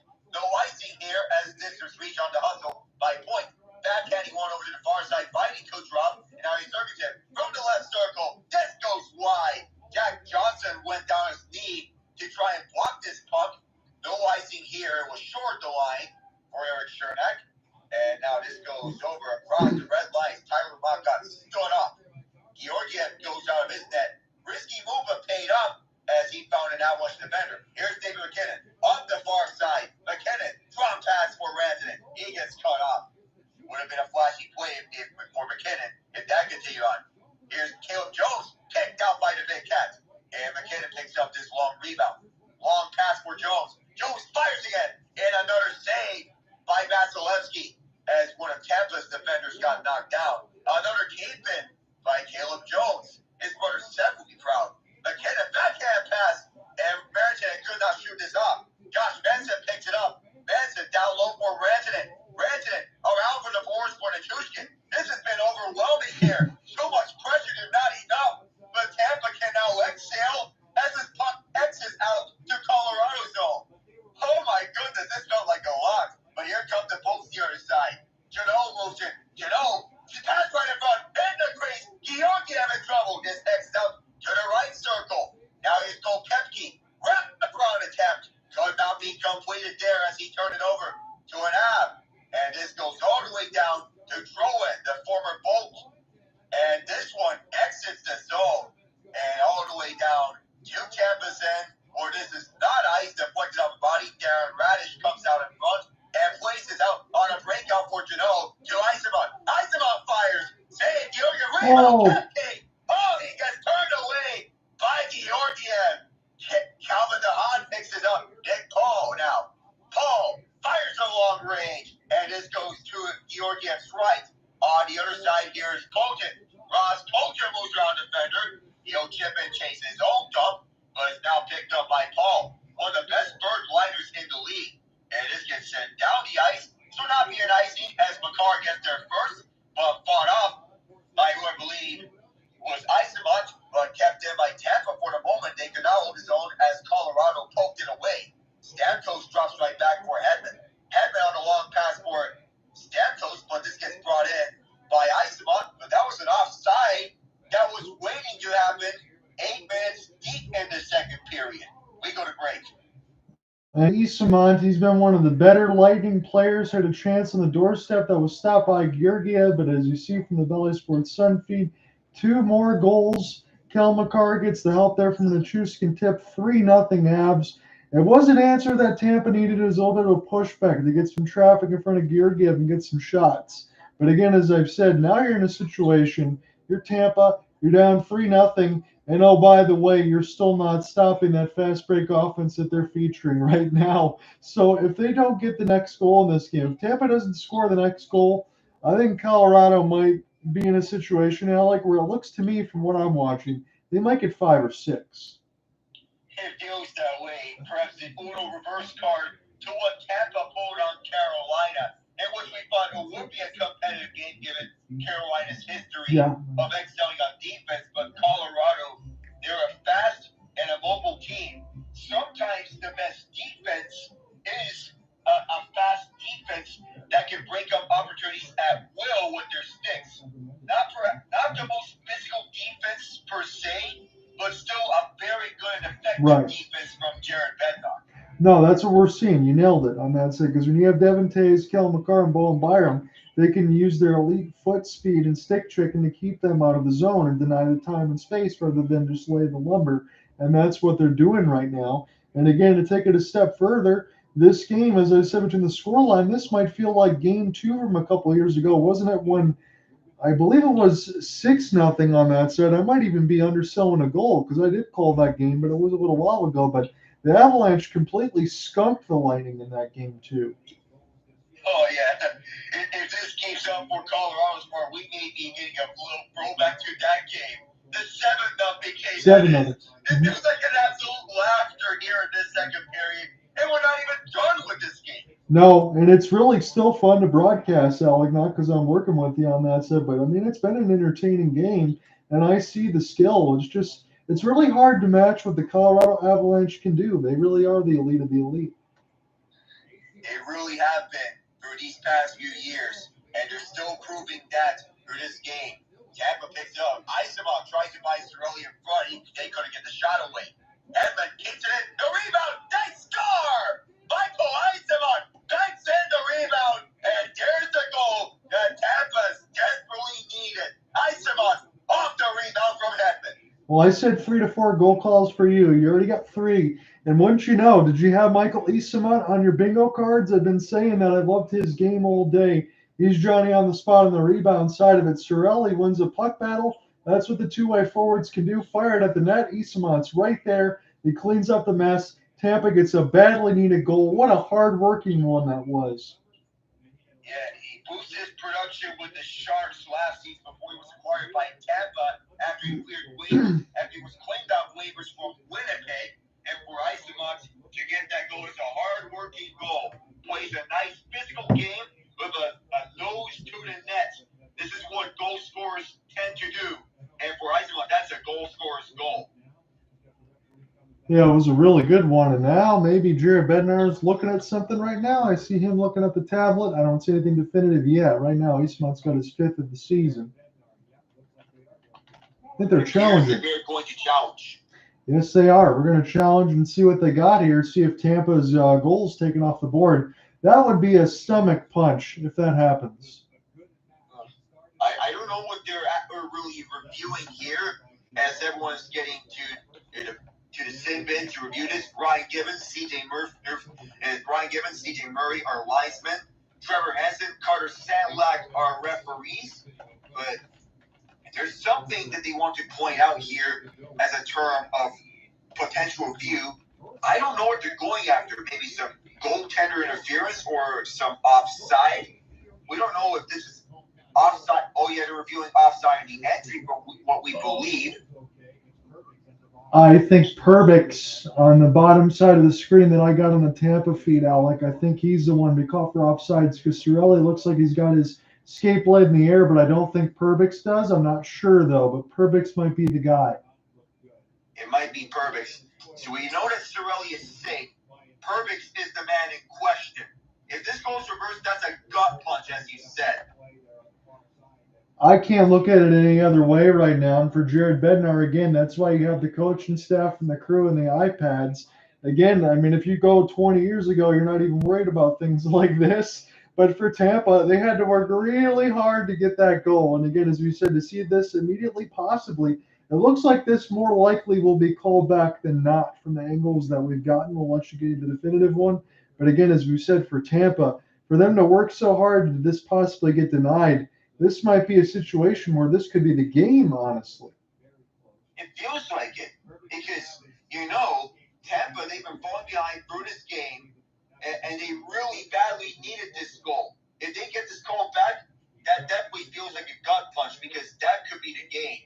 Speaking of games, the goal scorer for the Panthers on that last goal, E2 lost to Brayden, and we do have a goal scorer for the Golden Knights coming from William Karlsson. No goal, Alec. What a gut punch. Oh, that felt like a gut punch.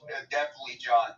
You worked so hard for the goal, and then to be called off as Perbix was just an inch or two offside. And I don't have the words to describe this. No, if you're Tampa and you're a Tampa fan, I mean, you're going to be crying at this point because, again, that was such a hard-working goal. The offsides is as clear as day. It's Perbix. It's not Cirelli that has his skate blade in the air. If he's in the air, he's fine there, but Perbix is the one that skated offsides. And now all of a sudden, Tampa's got to start to churn those engines again. But they're already down 3 with 11:48 in the second. I know that's tons of time, but they have to do it against the Colorado Avalanche defense, and that's why it's so difficult. Yeah, very mobile defense that can stretch the field of play, no matter if it is the offensive side or the defensive side. That's what makes the Avs defense so great. So no goal for Eyssimont. It was waved out because Nick Perbix got a foot, an inch or two offside. But Tampa's firing. Not for long, though, as Cale Makar takes it up. As Brandon Hagel got tangled up, lost his stick in the process, tried to hook Makar, and he's going to get a penalty for it. Here comes the Avs. MacKinnon across the Nichushkin. Gets stripped away. Vasilevskiy is saber too. And now the whistle blows as the boats touch up. And the Avs, with their second power play of this period, Hagel is going to the box. So I can't use the analogy anymore because I've already used it twice. What are we talking about now, Alec? A monsoon at this point for Tampa? They just had a goal that was taken away, and now they've already taken another penalty. when Colorado just scored on the power play side. This cannot get any worse. Well, feels like high tide is coming, and in many ways, shapes, and forms. And Hagel got his stick all stuck in Cale Makar. He looked like he had an arrow through his back. Oh, that felt like, you pointed it out correctly. It felt like there was really an arrow on Makar's back. Oh, the pain. Except the pain is going to be felt by Tampa. Yeah, how do you stop this offense that just showed you on the power play how lethal they can move the puck? We'll see what they can do again. So, yeah, let's count up the number of passes that they go through. So, they may have counted 8 there. MacKinnon has the puck. 9th pass. Here's Rantanem behind the net. Tries a 10th one and takes a bounce. The 11th one goes out of play, and here's a short-handed chance for Tampa. They call across. Paul shoots it. Save Georgiev. So there's some life for the folks, but they need to get more of that later throughout this game. One short-handed chance is not going to cut it. Here come the odds the other side. And a give and go from MacKinnon at the left circle. And Ovechkin gets off. His pass across from MacKinnon. Took a bounce off the post. MacKinnon now at the right point. Long pass down in front. Rebound chance. Pass right back to Makar. Makar fires. Kicked out. Rebound loose. And is swayed away by Tampa for the moment. Cross-ice pass from Makar. Now MacKinnon fires. And that is up high. Right onto the glass. The puck may be loose for a moment. Now here's Rantanem on it. Back for Makar. Makar at the top of the point. Right back for Rantanem. Now Makar, who's walking along with it. Makar fires. It's blocked. Didn't get all the way there. Rantanem now picks it up. One of the alternate captains of the Avs. There's no Gabe Landeskog all of last season and all of this season. Makar back for MacKinnon. MacKinnon moves right onto the net. Down low for Nichushkin. Oh, he almost tipped that right into the net. I wonder why it's not 4-0 now, and that may be a reason why. Behind it now, Nichushkin. Nichushkin back for MacKinnon at the far corner. Gives it right back for Nichushkin. Nichushkin's looking for Rantanem. Is cut off by Calvin DeHaan. And Vasilevskiy sees this puck go over to the right post. He's going to force a face-off there. I know it's Vasilevskiy in his second start, but do you feel like, Alec, he might have wanted to request a day off here? Vasilevskiy might be thinking about that because this has not been going Tampa's way throughout this game. Now 3-0, and it feels like 6-0. Yeah, they're just moving this puck around. They look like a swarm of sharks right now. Oh, it feels like that. Toews goes over to the left side. Power play's winding down. The Avalanche up with a comfortable lead on paper. Toews now from Fire. Around for Johansson as Johansson surveys right back for Fire when the penalty expires. Down low behind the net where this is now controlled by Colorado as shots. Dies down to traffic jam. Here's Tyler Mott. Backhand this through down deep beyond the goal line. Georgiev plays this out. And he'll lead this on for Josh Manson, the former Anaheim Duck. And this dump in is not going to be waved on icing as Ross Colton tumbles awkwardly through the boards. He's back on his feet picking up this puck. Colton fires his block by Brayden point. Tampa tries to get this out, but it's turned over to Colton. Pass right across, and that dies out as it was blocked. And Tampa fires this down to distance. Icing of 8:48 left. And I'm so impressed what I'm seeing from Jared Bednar's squad. They've taken this and they've just pushed the gas pedal in this entire second period. It seems like Tampa's just trying to hold on when Colorado gets puck possession. And I know how good Tampa is, but they have no answers the way that Colorado's moving this puck right now. Absolutely not. This puck movement by Colorado seems to be slowing down and gassing up the Lightning at every turn. They're exhausted right now. No matter who's out to the ice, it feels like they are a step behind and a bit slower than the Avalanche. Here's Brandon Hagel as he skates right by two defenders. No luck there as this gets cut away by Toews as he brings it back. Nathan MacKinnon. MacKinnon goes for Spinorama. Nice stick hands. He backhands this one through. And an easy save by Vasilevskiy. And perhaps they need this one. MacKinnon's pass goes awry. He was looking for Bowen Fire, but instead they'll have to regroup. Avalanche bring this back in. This gets shot around. Vasilevskiy out of this crease to play this one out. But he may be inadvertently icing this. No. Georgiev slows this down, looking for Cale Jones. But a turnover here.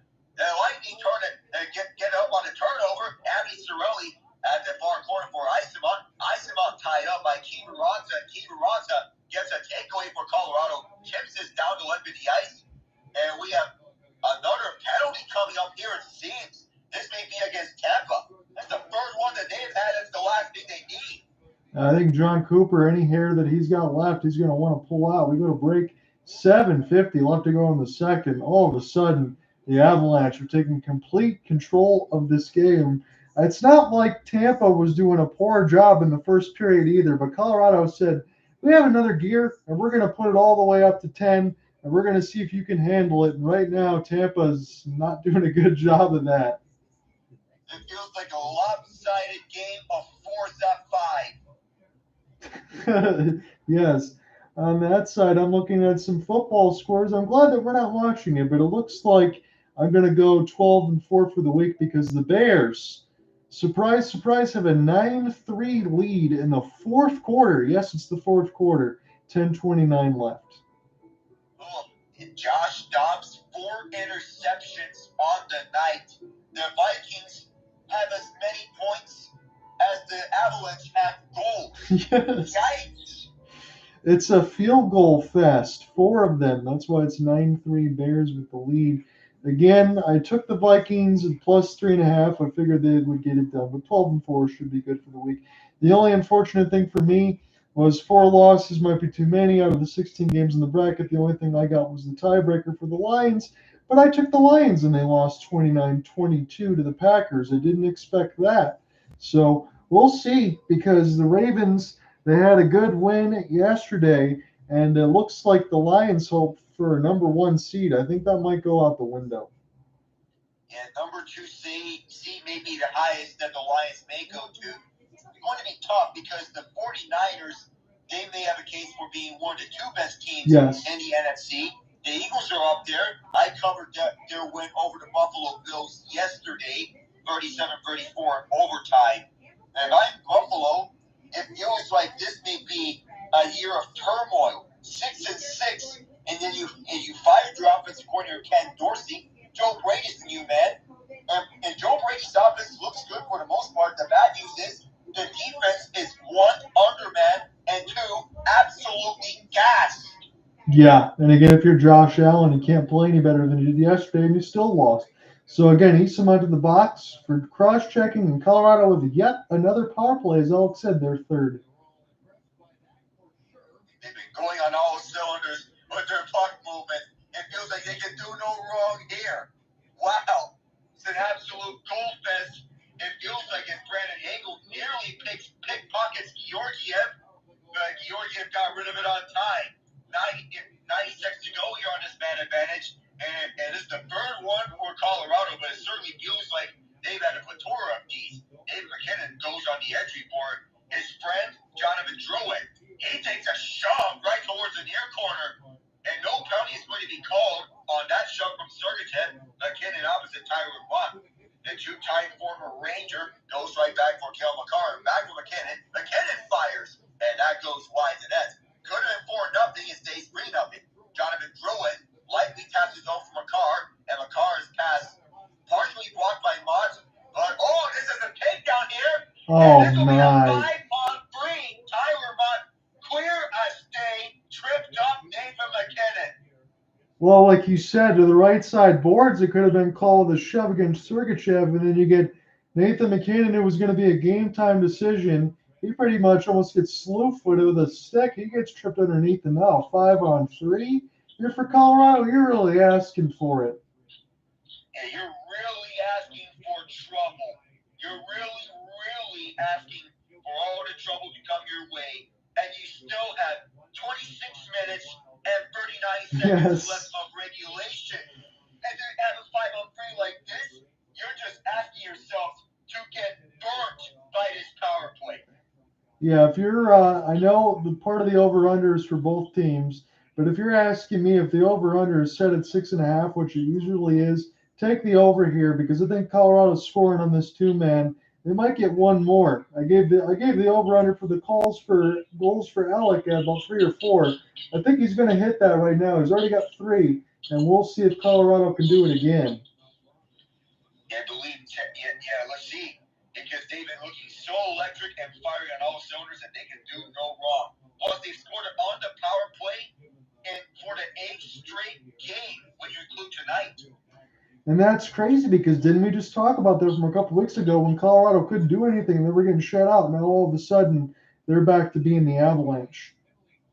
And back to being the Avalanche that we all know, despite being more of a top-heavy identity team, they have now embraced it and playing to their strengths here. So puck drop here, Drouin give and go for his best friend MacKinnon. Right back to Drouin, to the right side for MacKinnon. MacKinnon for Makar. Off the handle, he got it back. Makar is going to survey. He and MacKinnon exchange spots. Rantanem at the right circle. Rantanem back for Makar. MacKinnon's open at the top of the left circle. Makar takes it and just pinballed over to the right corner. Now all the way back for Makar. MacKinnon sitting up at the left circle. One-timer! And that blast up at 87 miles an hour. MacKinnon now picks it up. MacKinnon on for Rantanen. Rantanen at the bottom. This pass blocked off by Sergachev, who tries to clear. And this goes all the way down the ice. And this may run out the two-man advantage. So the Lightning need this to get some momentum right back, but not all of it now, as they have the other penalty to account for on Tyler Mott. Makar give and go for Rantanen at the right circle as Rantanen surveys. Rantanen away from Isamont and Mott back for Makar at the right point. Now MacKinnon, opposite Goaltending. Now Makar. Long shot is kicked out by Vasilevskiy. Goaltending couldn't pick it up. Hedman could. And here's a long pass for Isamont. Isamont down the left side. Isamont fires. And this is gobbled up by Georgiev. Even though it is beyond Thanksgiving, it is still November. He needs to on that side. Again, it's Valeri Nichushkin providing the traffic in front. He's not afraid to be the middleman on that side. But you had a slap shot opportunity that was set up by Nathan MacKinnon that Makar pretty much just fanned on. That was lucky to be cleared out for Tampa. And then you had a pickup that was just up another Isamont shot. They had a goal call back against him. Yeah, I want to make a correction, John, that the MacKinnon one-timer was off the left post. Here comes Hagel once again short-handed, and they need to score here because they cannot afford to give up any more opportunities. Oh, look out! Here's a 3-on-2 on the power play. Johansson looking for the hat trick. Light tap, and an easy save by Vasilevskiy off his right pad. Kicked it right out. Kick saving a beauty. Down low is Ross Colton, the former Bolt. Johansson takes it away. Down low for Toews. Toews fires it on the cross, and then right back to him from this pass. 6 seconds left on the man advantage. Here's Johansson. The fans want one here. Down low for Colton. His shot blocked off by Hedman on a tight angle shot. And the Lightning go up a 5-on-3 successfully. Here's Hagel on a bot. And this goes wide. And he draws a penalty here. So Tampa gets something. They got to convert on their power play. Well, I will give Tampa all the credit in the world. It was 5-on-3, and Bowen Byram, he doesn't like it. He's going to go back to the box for a slash when we come back. Yeah, he doesn't like it, but, you know, when you're slashing someone and you're getting an opportunity to the net, sometimes you got to wonder if that's the only option that you have instead of stick with when you're just right behind the player's tail. If that's the only option that you can go to. Risk yourself giving up the penalty at the expense of having your team in giving up a power play marker. So we'll see what Tampa can do. Again, they had one goal that was called back from Michael Eastman as Nick Perbix was offsides. But other than that, in this second period, it's been all Avs, and they've been showing you exactly why they can look so good. And make no mistake about it, because we spent that little bit of time in the opening discussing how Tampa is coming off an 8-2 win over Carolina and all the good things that they've been doing. Vasilevskiy coming back. They've been doing more than holding water. They got a chance to be in a playoff spot in the third in the Atlantic.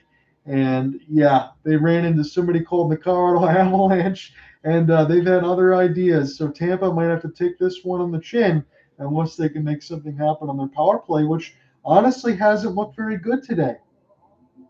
They were getting constantly met by that penalty kill with the speed that the Avalanche defense possesses, matching every twisted turn what the Bolts provide on the power play, which has usually been so electric to the tune of converting 35% of their power plays entering tonight. Yeah, and it's amazing that those numbers can be. But as you've said, when you have guys like Toews, Makar, Bo Byram, who's not in the box, but some of the other elite defensemen that you have there, that's what makes it work so well. But on the other end, Tampa, they're going up against elite defenders. Same thing for Colorado. We'll see who can win this one. But Tampa absolutely has to score here with 4:29 in the man advantage in the second. They start off with Nick Paul at the faceoff dot. He wins it opposite Logan O'Connor. Mikhail Sergachev gets pickpocketed, and O'Connor couldn't clear, but that was a nice try anyway. Here's Kucherov at the far side. Cross-side pass. Stamkos. That was so close to 200 on his career power play markers. He missed it. Not by much, though. Here's Kucherov holding on. Back for Sergachev. Up for Stamkos. One-timer blocked by O'Connor. He saw that one on the way. Take your 200 and shove it, he says. Stamkos' pass deflected off a skate from Colorado, and this is cleared all the way down to Vasilevskiy's head. Sergachev drops it back, and they start things up once again. Kucherov takes it in. Drop pass for Stamkos. He'll have to go back for Kucherov, slice right by, or point. But it's Kucherov picking up, and back for Sergachev. And a pass for Kucherov. Kucherov fires, gobbled up by Georgiev, and he'll hang off 109 left in the man advantage. That first dot-to-dot pass between Kucherov and Stamkos, you probably get a chance to look at that now. Stamkos just fans on it. Otherwise, he gets 200 power play goals right there toward the left side of the twine. He fan on it, though. You could argue that one Avalanche defender got a stick on it to prevent it from going on the ways, and don't want any of that, but neither did Logan O'Connor. Full start on the draw. We'll have to do this over again. So Stamkos, 5-game point streak, 4 goals and 4 assists. Is it going to get snapped or is he going to get one? You remember about point streaks, and we want to discuss about Connor McDavid and his current and torn hot games. He's going through as Tampa restarts. Kucherov, the bottom of the right circle, goes right back for Sergachev, who fakes it. Sergachev continues to look around. Finds Stamkos at the left circle at the near side wall. Stamkos continues to survey. Sends him right in front for points, and his shot goes wide on the deflection. Rantanem tries to clear, met by points. Rantanem falls down, losing an edge, and this gets swept just out the zone. And Tampa restarts on their man advantage unit. Stamkos across for Nick Paul. This goes for Kucherov. Down low for Paul. Paul fakes the pass and goes right down to the net. Turnaround pass for Kucherov at the far corner. He continues to survey some more. Right above a point. Save, rebound, and that's kicked out by Georgiev. Now picked up across. Stamkos saw this one go past him. And a stick in the lane from Jack Johnson. Interfere with the pass for Kucherov. Point has it back for Hedman. And now Kucherov holds, makes it over. Was looking for Stamkos. This pass is blocked. And Hedman, he gets caught up in the chin. And Stamkos takes it. He takes it out and in. Stamkos just took it out and in. They'll have to get a face-up outside the zone. Uncharacteristic move from Steven Stamkos. I think in Tampa's power play, and again, you mentioned that a little bit, Alec, or Matt will pick up on this, in the third power play that Tampa's had, I think that they were looking a little bit too hard there for Steven on that side. And that was a diving play. Johnson tried to clear it out. It's Hedman right in the chicklets. But I think they were looking too hard on a space that wasn't there for Steven Stamkos, and they kind of forced it. They didn't get as many chances as they should have. You could argue that this almost was a 2-minute minor for high sticking on Colorado's part. Hedman is still visibly angry that the referees didn't see that. Do you think this was a high stick? I think it's just inadvertently played. You're trying to make a hockey play there, and the stick happens to go up. I wouldn't call it because it actually was hit with the stick before he hit him in the mouth. Just before it was hit with the mouth. Yeah. And perhaps he might have sold the call a little bit. That's what our guess may be. But the call is the call, as this is. On his side is Michael Eissaman. He gets tied up by Colorado's defense. Nicely played there. Eissaman still with his puck, goes around for Hagel. Out in front, Cirelli could have backed this one in. Puck bouncing down towards the right side for Jeannot. Is kept in. Eissaman down low, but nothing doing there as this gets swept away by the Avalanche. He'll send this down a distance. Sergachev with it with 1:40 left in the frame. Around for Jeannot and now back for Sergachev.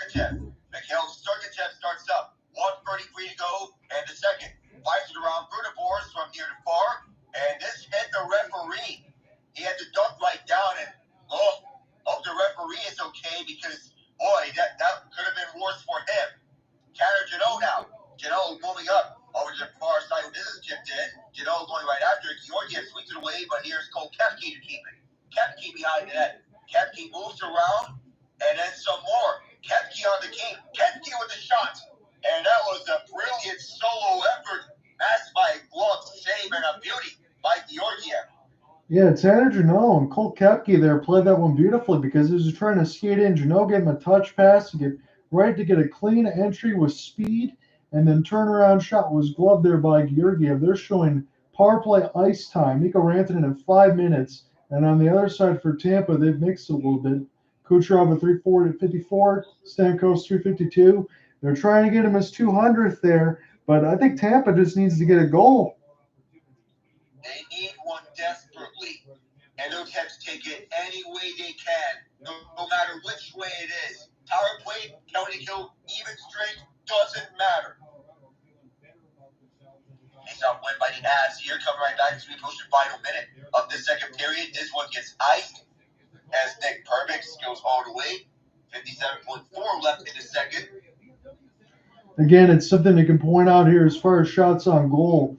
Tampa leads it 24-18, but the second period makes you feel like it should be a completely different story. It's just the elongated puck possession that Colorado has been able to really showcase you in the second period.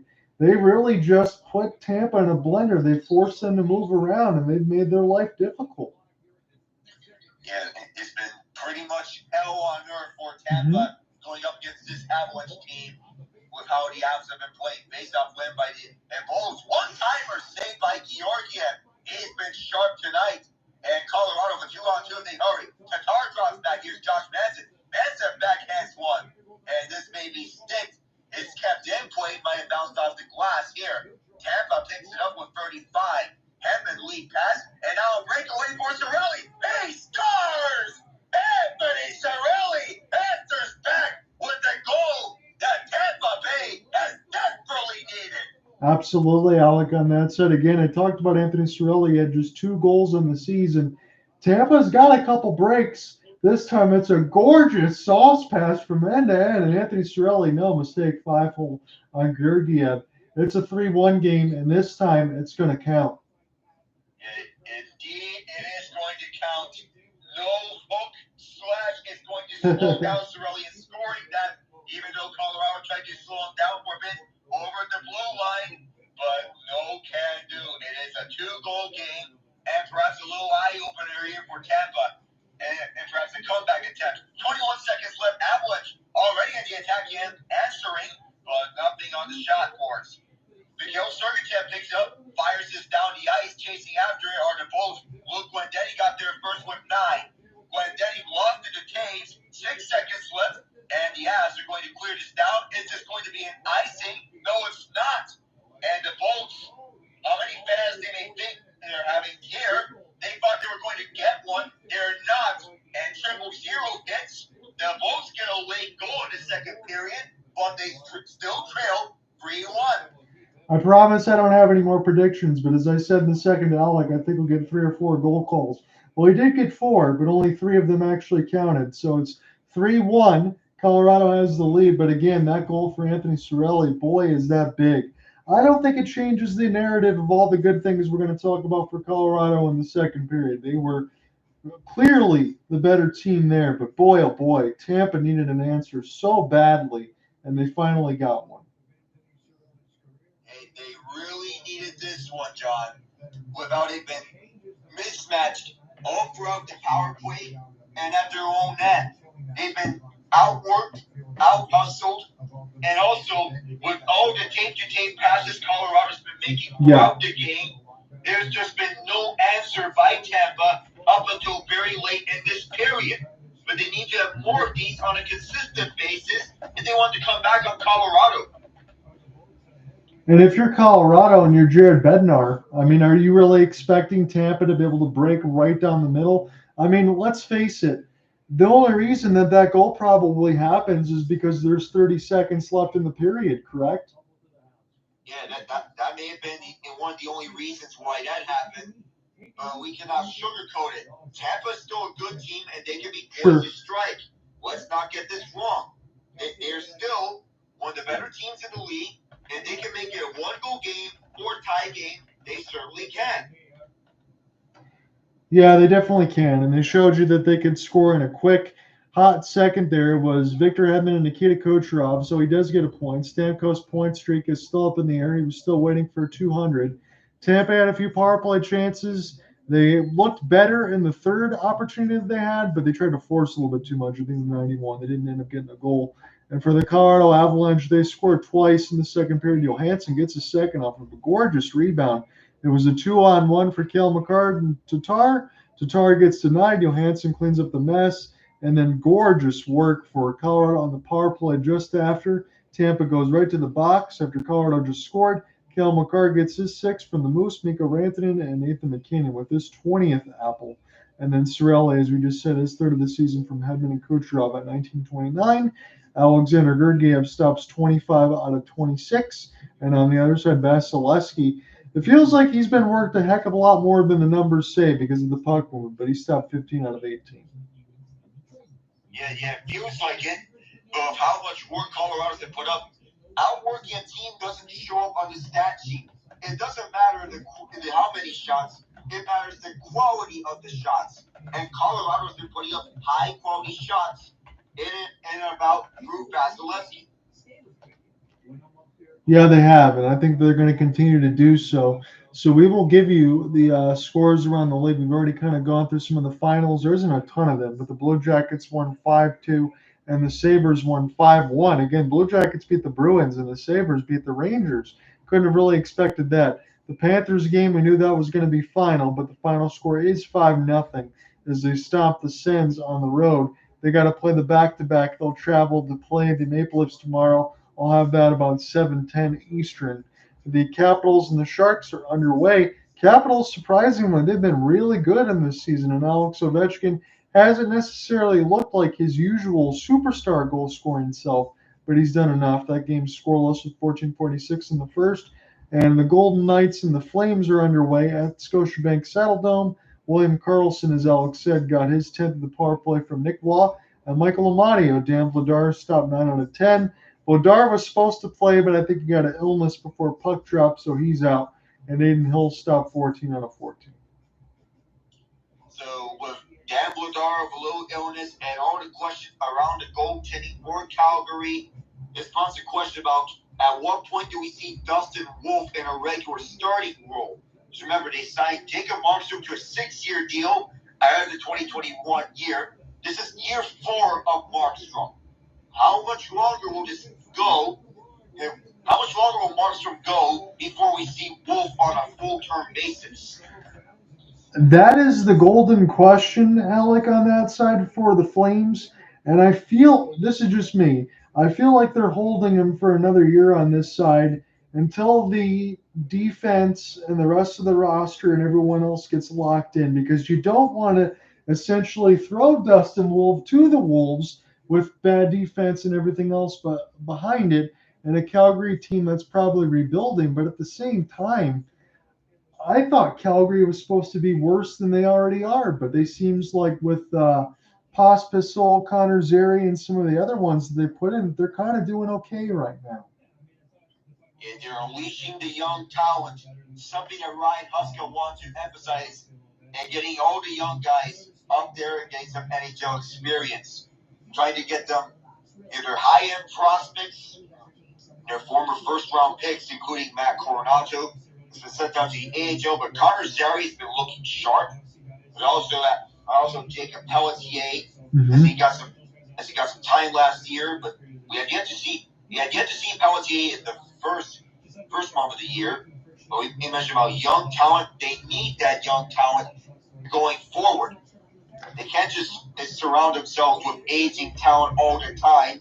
So Tyler Toffoli, in that 1 year last year, he was sharp with 73 points leading the way for them, but they sorely need bounce backs from Jonathan Huberdeau and Nazem Kadri. Otherwise, we could be asking them if there are good players on the wrong team. I think that's exactly how you just said it. That's how I'd have to word it, because I wouldn't expect. I know when you play with Alex Barkov on that side, that's why Huberdeau gets a ton of points. I don't think anybody's going to argue that. But that drop off for Huberdeau is just something that I don't think anybody could have predicted. Nazem Kadri's played better of late, being on the second line, as you mentioned, with Zary and Pospisil. But for the rest of the team, they need that secondary goal scoring, and they really got to find it. So I hate to have to do this, and we won't spend a long time on it. But my God, this is one of the worst basketball matchups I've ever seen. So the Detroit Pistons, I think they were on a 12-game losing streak, and Washington was in the verge of losing 9 in a row. While they snap at the Wizards, they improved to 3-14, and the Pistons fall to 2-15. I hope nobody went to Little Caesars Arena today, Alec. Well, if there are any Pistons fans out there outside here in this space, well, I'm sorry. You have my condolences. I tell you, I don't even know what else to say, honestly. So Kyle Kuzma, the Flint, Michigan native, gets 32, 10 of 11 from the line, 10 of 23. He leads the Wizards in scoring. Cade Cunningham, what else is new, leads the Pistons in scoring, 26, 10 of 22. But Pistons with Monty Williams, he gave him 6 years and $100 million. They're 2-15. I knew the Pistons would be bad. I didn't expect them to be this bad. The Washington Wizards are 3-14. We'll get to other finals. And Lakers, at least they're above 500, but boy, they got absolutely crushed today by the Philadelphia 76ers. 8-4. Oh, to think that the Pistons loss was bad, this was more agonizing for the Lakers. We seen them win 5 games, but this feels like an absolute gut punch. Joel Embiid, yes, he played to his usual MVP self to the tune of 30 points, 11 rebounds, 11 assists. But we need to talk about the Sixers more and how they're on the upwards trend under Nick Nurse in year 1 as well, allowing Tyrese Maxey to break out. And the trade return that they got for James Harden. Marcus Morris had 16 points off the bench in 20 minutes. Patrick Beverley, 12 points in 24 minutes. Robert Covington had 7 rebounds. KJ Martin, well, he's a deep bench player, but Nick Batum, 10 points, 2 of 3 from beyond the arc, 7 rebounds. So the trade is working out pretty well for the Sixers. Those are quality role players. Let's not lie to ourselves. No, and I think, Alec, I think it's time to be said after the Nick Nurse championship in Toronto, he gets Lance back on his feet in Philadelphia. Nick Nurse is a pretty good head coach in this league. He still is. So 138-94, and on the other side, LeBron James had 18, Anthony Davis had 17, but that's a scoreline that really made me scratch my head. And not the fact that the Sixers won, I would expect that, but the scoreline was definitely lopsided. Trailblazers, they do get a win, 114-110 over the Pacers. Pacers probably want that one, considering they fall to 9-7. Pacers proved at 5-12.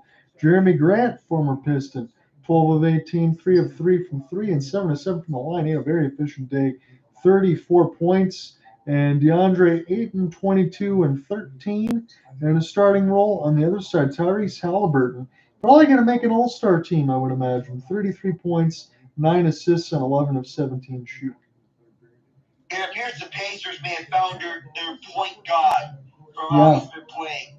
He can rack up points in bunches, but the eye-popping stats, the number of assists that he is putting up. Remember that he had, 16 assists in a game? It's amazing that the pace that Halliburton has been putting up. Yeah, it is, because he's not just dishing out assists, Alec. He's also scoring a ton of points. He just seems to be comfortable on that side. And Rick Carlisle's going to be happy with what he sees. We got 2 teams that are in a little bit of a battle here in the third. The Utah Jazz have an 88-87 lead over the Pelicans. Zion's got 20 and 5 assists on that side. And for the Jazz, pretty balanced scoring. George has 16. I'll make sure I get that right. Keontae George. That's not a name I'm familiar with. The 20-year-old is leading the Jazz in scoring. Again, they have Jordan Clarkson with 11. I got some other names here. Simone Fontecchio, the 27-year-old. I'm pretty sure I said that right because I've heard the name before. But Jazz, some guys that are probably hanging under the radar trying to hang into this game. It's the youth movement in Utah. They want to get the young guys out there. If you remember the Rudy Gobert trade, when they got Walker Kessler, who has 14 points off the bench. And we speak of the youth movement. You mentioned Keontae George and also Simon Fontecchio. These three guys, they've been really part of this youth movement here in Utah alongside Oshai Agbayi, who got some starting minutes. Over your 7, who came over from Miami, he was trusted in a starting role in the absence of Kessler. So we'll see if that continues to work out for the Jazz. I like the picks and everything else that they've done. I think Danny Ainge will continue to do a good job. I think I'm going to lose this game by the spread wise, but the Bears do have the ball. 155 left in the fourth. I took the Vikings +3. The Vikings are up 10-9. They did get a touchdown, but it's the Bears driving with 1:25 left to go in the game. Yeah, we don't know the outcome here, but this feels very tight on a low-scoring game. You want to imagine if the 4 turnovers may be coming back to bite Josh Dobbs despite the thrown touchdown pass to TJ Hawkinson, because Justin Fields is leading perhaps a game-winning drive here. They need to get to somewhere around at least the 38 in Vikings territory if they want to get Cairo Santos, former Kansas City team, a chance. Yeah, he seems to be a good field goal kicker. He did miss one in this game. Otherwise, the Bears would have a 12-10 lead right now, as Alec had mentioned. And I think going into it, because I saw Troy Aikman and Joe Buck talk about it just before I went into our game, and we got everything going. We're in the middle of the second period. It's a lead for the Avalanche right now. Again, in our game, it's 3-1. But I saw those two talk about it, and they said they want to see Justin Fields be the young quarterback that drives down the field and leads them to a game-winning drive. We'll see if he can do it. And so far, pressure here from Daniil Hunter, longtime Viking, the longest tenured defensive lineman for the Vikings. They switched over to a 3-4 defense the first year under Kevin O'Connell. Brian Flores, the new defensive coordinator, after they let go of Ed Donato last year. And it seems that Valley Sports Sun is speaking of the Dean Evison firing. And going right back to it, we just don't have any words on what to describe. No. You point out in a tweet beforehand, how much longer until Jay Woodcroft gets back to being a head coach in the NHL? Minnesota seems to be a good fit. I just threw that out there. Again, I knew that there's particulars. They got to get the go-ahead from Edmonton and all that, but we talked about it with the Edmonton Oilers at the time with Jay Woodcroft. That didn't seem to make much sense. Hell, the Dean Evison firing doesn't really seem to make much sense because, as you and I talked about it, what else do you expect them to do? Yeah, that's the question. What else do you expect the Oilers to do? They've been scoring at a historic pace on the power play, and all it counts for is you can score bunches on the power play in and out of games. And what they're doing, the Oilers, is playing 80s hockey. Right. They're playing 80s hockey, and they're hoping for the best on the defense and goaltending. That's the expense that you're going with 80s hockey. I agree. And again, I think from what you saw between Connor McDavid and Leon Draisaitl from a couple of years ago when they lost to the Avalanche side of it, I think that was about as good as McDavid and Draisaitl could play.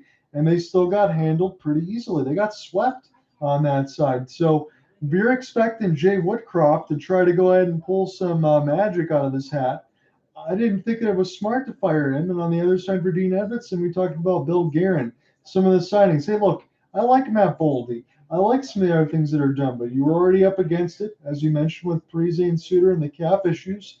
You signed some guys to extensions who I like in the Minnesota side, but if they're not producing on that end, there really isn't much Evison could do. There really wasn't much Woodcroft could do when Connor McDavid was essentially playing hurt, and you knew that he got rushed back in for the Heritage Classic against Calgary. So 2 decisions from 2 franchises firing coaches I didn't think deserved to be fired. I'm not one of those ones that say, hey, don't make moves. But because most of the time, Alec, I think as you and I both know, it's always the coaches that are the scapegoats. Yeah, this time it is the coaches that are the scapegoats, as with the cases of Evison and Woodcroft. And I want to mention a name that fans of Minnesota do not want to think about because he was really a bad GM throughout his time with the Wild. But the move by Paul Fenton to get Dean Evason as the head coach, it looked a little much better in hindsight now. Mm-hmm. It's not the smartest way on how they handled the firing of Bruce Boudreau, but Evason is pretty much more or less the same. Yeah, he was kind of the mainstay. I think he kind of brought some stability in there. Fans, I'll just say this honestly. I think that they might not have liked the, was it goon style hockey that Minnesota might play, the rough and tumble when they had Ryan Reeves and some of the other pieces there, but it fit their personality and they played well on that side under Dean Evason. I understand it's frustrating to lose in the playoffs, but I mean, I was in there with you with Ian on that side when we called that first round, that memorable one against the Dallas Stars when the Wild were able to win. But I mean, it's really hard to beat the Dallas Stars if you're the Minnesota Wild. It is, considering Dallas can roll out all four lines now and have a nice defense and nice goaltending. And basically the same thing that Vegas does, though we talk about the offense, the only difference is the coaching adjustments, because Bruce Cassidy has the tactical advantage in coaching adjustments.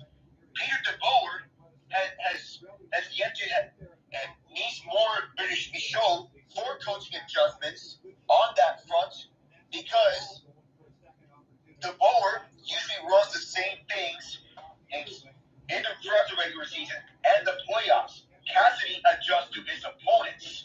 That's what we see in these two coaches. But it's still hard to beat the Stars, knowing how prolific their offense can be under Peter DeBoer. I agree with you on that side. I think I agree with you on the side for Peter DeBoer as well. He's not a bad coach, but everywhere that he's been, you kind of just, that's about as far as you'll get. You'll get close, but you'll never win it. That's kind of been the thing. Speaking of getting close to win, Cairo Santos gets the field goal, 12-10. Bears take the lead on the Vikings. That'd be a brutal one for them to drop, considering the Lions just lost. So I'll go ahead and take part of this third period, and then I'll switch it back across here for Alec to finish it off. So it's a 3-1 lead for the Avalanche, and this one will get fired in. And now the Lightning can look to start again left to right. A long pass, able to stay on side. Cirelli, and this bounces in between. There's a stick that fell out of the hands. And now this is Tampa. Late arriving defense will want to pick this one back up for Victor Hedman as Josh Manson is pinned to the left side of the boards. Esamont trying to go ahead and get this one loose. I mean, he's been probably the best Tampa Bay Lightning player on this side. It'll be Perbix. He's pinching on the right side red line, trying to find the puck near the wall. And now Colorado, Miles Wood, able to shovel this one down the ice. Be a 2-on-1, but a good back check there for Perbix. Wanted to get a piece of it and drop it right back to the defensive partner, Victor Hedman.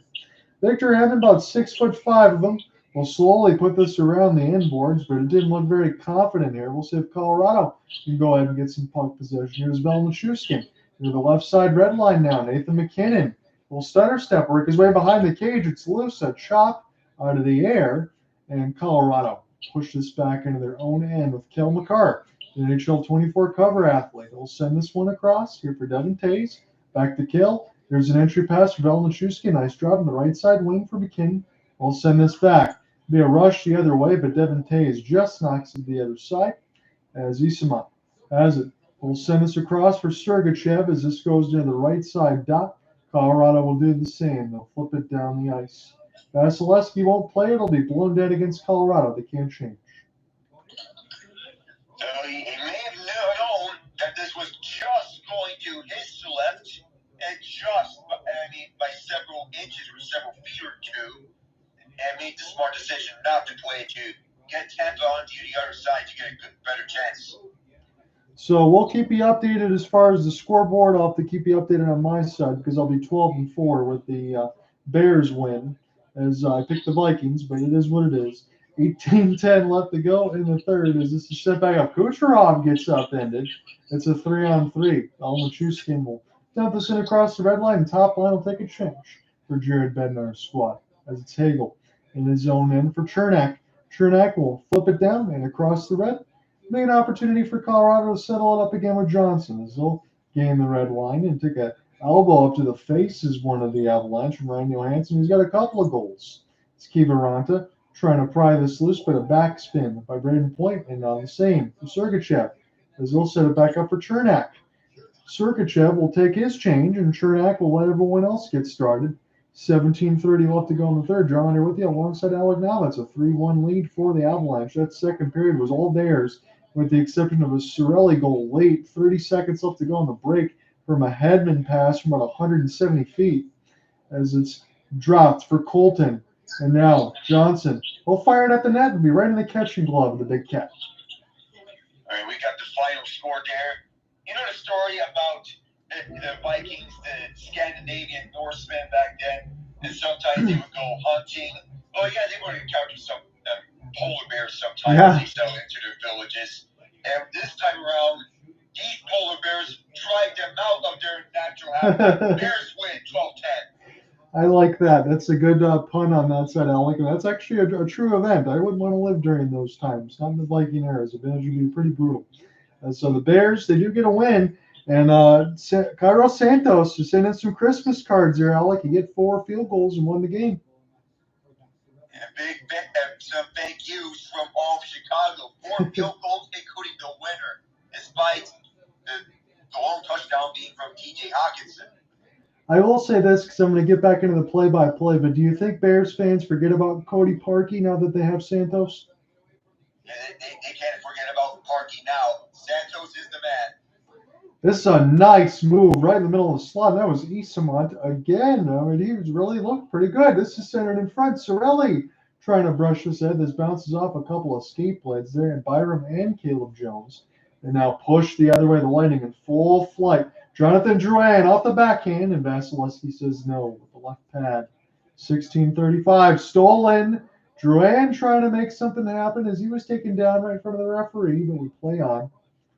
This is behind the cage. Vasilevskiy now, Colton. He is taking a lurk here on the left side of the red line as they're just letting Tampa take changes. I mean, if I'm Colorado, I'm already up by a couple goals. I don't mind if Tampa holds on to this puck. I'm just being honest. As it's sent back around here, and we'll see who gets this one. As Tatar had a look at it, but now here's an opportunity for Tampa. They'll gain the left wing side. Kucherov back pass. Doesn't find anybody. This goes off the backboards. Hedman will send this one in. And now Colorado, and the Cirelli in the room will fire it back down the ice. Pass a little bit too far. And now Tampa has it in their own end. About 15:45 left to go on this third. All sorts of player changes near the bench for John Cooper and Jared Bednar's squad. And we'll settle it back down one more time. Bowen Byron will take a look. He'll get the pass. We'll start to skate this near the right side. Fire it from about 140. Vasilevskiy has it. His pass just goes to the defense as Tanner Jeannot will try to get a stick on it, but Byron will fire it in deep. Mikko Rantanem, the Moose, has it. Gets around the referee. Puts it near the right side. Here's a long wrister. Goes off the glove of Vasilevskiy. Picked up now by the Avalanche. Moose one more time. It's sent across from Johnson. Bowen Byron gets his shot blocked. Good work there for Jeannot. And now Nick Paul. He'll race. He'll dump this one down near the left side of the red line. He gets canceled off with a good hit. Valeri Nichushkin now. Top line part of it as he's trying to drive off the backhand side. Drop it here for Olofsson. Right in the high slot. This gets tipped wide. It'll be Nick Perbix now. Near the right side red line trying to flip it out. Colorado trying to knock it down. Couple stick chops there, but here are the Lightning. Cross pass broken right to the seam, and the Avalanche quickly toe-to-toe right off this drop. Olofsson will send this near the left side wall. Logan O'Connor trying to take a look as this just gets knocked away from Kiravanta. Luke Goaltending, former Red Wing, watch this gets chopped away from him. As Vasilevskiy slowly works his way back into the goal crease. Victor Hedman now for Perbix. Perbix with an extra spin, and behind the referee, he's got it now near the left side dot. Leave it here for Victor. As the forwards change for John Cooper's squad. We'll send it back for Perbix, and they'll play catch. Victor Hedman almost overskates it, but he'll settle it back down. And now Kucherov.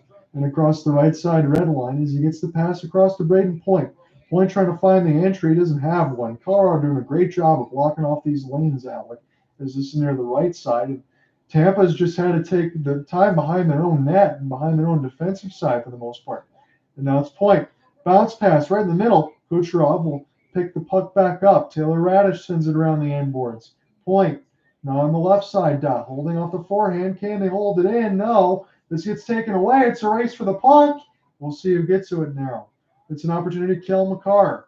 He was on the push as he put it in deep, and he gets back to the defensive assignment. It'll be Radish now off the cross pass. 13:20 left to go in the third. Entry right down the middle. Shot gets blocked. Cale Makar was there. He was slow to get up, but he got a piece of it. Sent back down the ice.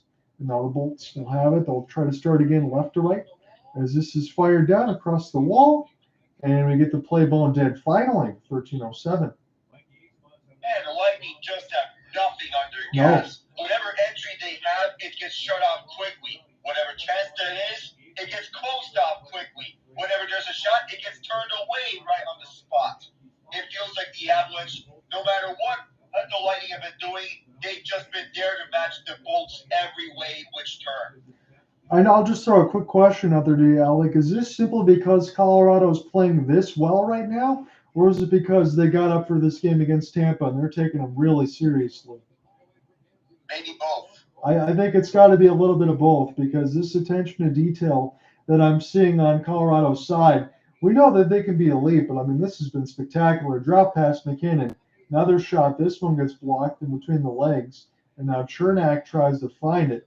As this is set, Cole Koepke trying to stay on sides, as the fourth line will clear it in for John Cooper's squad. Again, Alec, and I mentioned this, again, it's just trying to find something. Long slap shot. This goes left side of the wall, goes wide. Good contact near the right side boards as the fourth line was taking punishment. Now's MacKinnon. Stutter step, half spin, drops it right across for a 1-2. What a stop by Vasilevskiy as this puck goes out of play. That's got to be the best save in the game, even though Colorado fired this one. And Vasilevskiy, even though he's returned, hasn't faced the amount of shots that Alexandar Georgiev has done. But even though he's given up 3 goals in the glove. It's a prime example of why Vasilevskiy is the goaltender that he is. But speaking of that, Georgiev says, hold my beer, 25 out of 26 for Georgiev right now for a .962 save percentage. He's fitting quite well. He has been for Colorado, and he has looked very sharp on every turn. They talk about his numbers. Well, he's playing better than what his numbers are showing, and much better than it. So I'm going to go ahead while we get into the commercial break just to take a look at what's ahead for both of these teams. So Colorado will be off until Thursday as they travel to Mullet Arena to take on the Arizona Coyotes. Then they have the Anaheim Ducks to close out the weekend with the LA Kings. You would think out of the 3 out of the next 4 between Arizona, Anaheim, and LA, that Colorado could at least pick up, assuming they're getting 2 points today, 6 of the next possible 8 points. I may need to check their schedule at first for the schedule that the Avs are facing. But with how they're playing, they've been going on a tear, and they can beat anyone with their, and especially the schedule that they're going up against.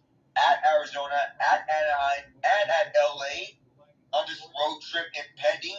Those are certainly 3 teams that they can certainly beat. Yeah, I'm going to go ahead and say the Avalanche are the next 3 games that they got on the weekend side. They'll get this win today. Again, all assuming that that's locked in. I think they're going to take 6 of the next 8. And that shot that I just looked at the Bally Sports Sun side went off the elbow of Vasilevskiy. He was flipping up into the air and hit the top of the post and got bounced up by a stick. So Johnson will send this one in. And we'll see what Colorado continues to do. Vasilevskiy made his best save of the game. Tanner Jeannot off the back pass, but there it is, right in the neutral zone for Jack Johnson. Alex said it perfectly, and I'll just double down on this side. Whatever puck entries that Tampa's been trying to do, they can't find it. There's a long pass to turnover, and this shot goes wide, but they just cannot find space here, Alex. And whatever space that they've been looking at, that was getting closed off quickly. They've been passing more towards the tight windows, and it's backfired on every turn because Colorado has been there every which way with the speed that they possess. Miles Wood has been fitting into the system perfectly, and he's shown why he's a nice addition, even though this is year 1 of a 6-year deal. Scoring update that I saw go across the screen surprised me a little bit. The Sharks have a 1-0 lead on the Caps. Wow, that's a shock. I know they have 4 wins on the year. They recently won against the Vancouver Canucks, but this is shocking to see that they beat the Canucks, and now they're up 1-0 on the Capitals. And the Capitals have been playing good late. When we get another commercial break, or maybe right at the halfway point, hopefully not like a hot potato, I'll hand it back over to Alec and I'll close this out. But 11:25 left to go in the third, as this is intercepted again. Cale Makar will send this across for Devon Toews, and they'll start again. Colorado, honestly, I know it's a regular season game, but this is borderline perfect defense throughout an entire 60 minutes. Michael Eyssimont, long shot. This one is solved by Georgiev. Tampa trying to keep this one in. They will near the right side, but there's the active sticks trying to get this one on a semi-break, but Tampa's there right in the middle of the red line side of Cirelli. This gets knocked away from him. Valeri Nichushkin trying to provide some irritants as O'Connor will look. This will be Hedman off the spin, and now Hagel. He's got it. They get this off the backhand now. Perbix and Tampa really slow and monotonous trying to find the entries. They tried to play quick, it didn't work. They tried to play slow, it didn't work. I don't know what else to say here. John Cooper's probably throwing up his hands. 10:29, we get an ice, and it's probably as good a time as any as I hand it back over to you, Alec. You can finish it off. Oh, even if they take the Goldilocks approach and adjust right, I can assure you Yeah. Colorado's going to find a way to shut that one down in an instant. It really feels that way. I mean, I hate to say it's so one-sided with a 3-1 game, but ever since that second period, Alec, Colorado's just, they've had complete dominance.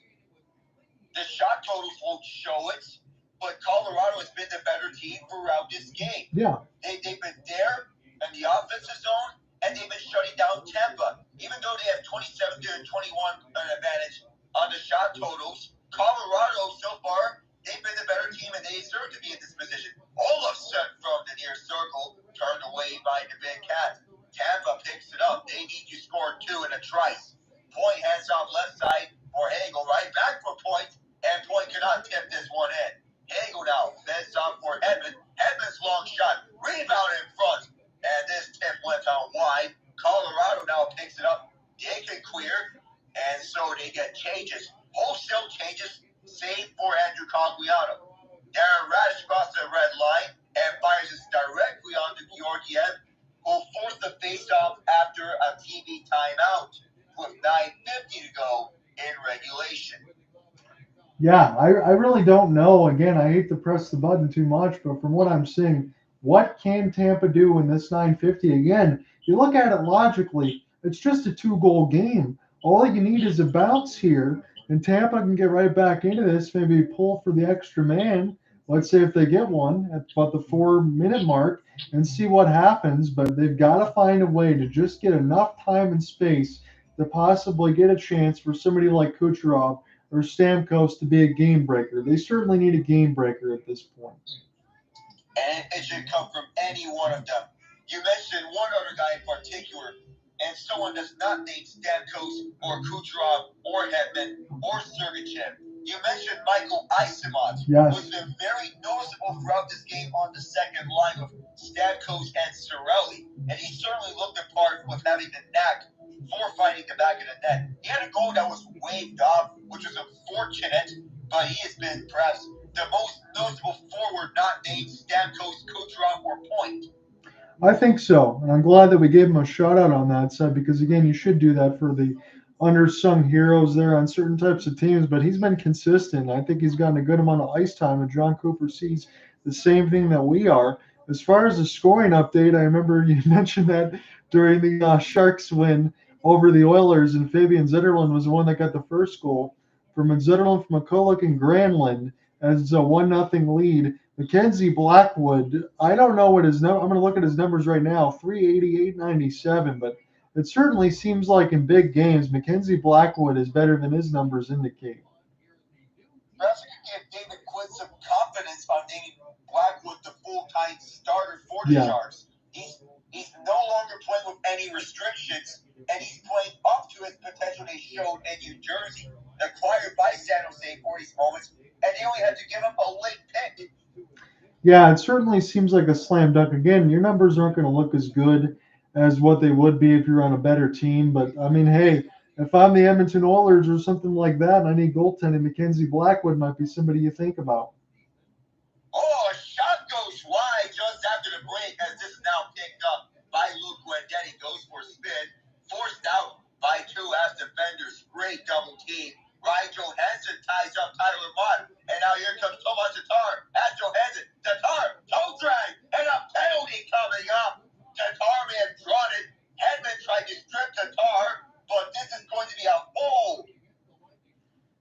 Oh boy, every single time you get the call on this side between the second period and now we just hand it over to the third, it seems like Tampa is just continually visiting the penalty box.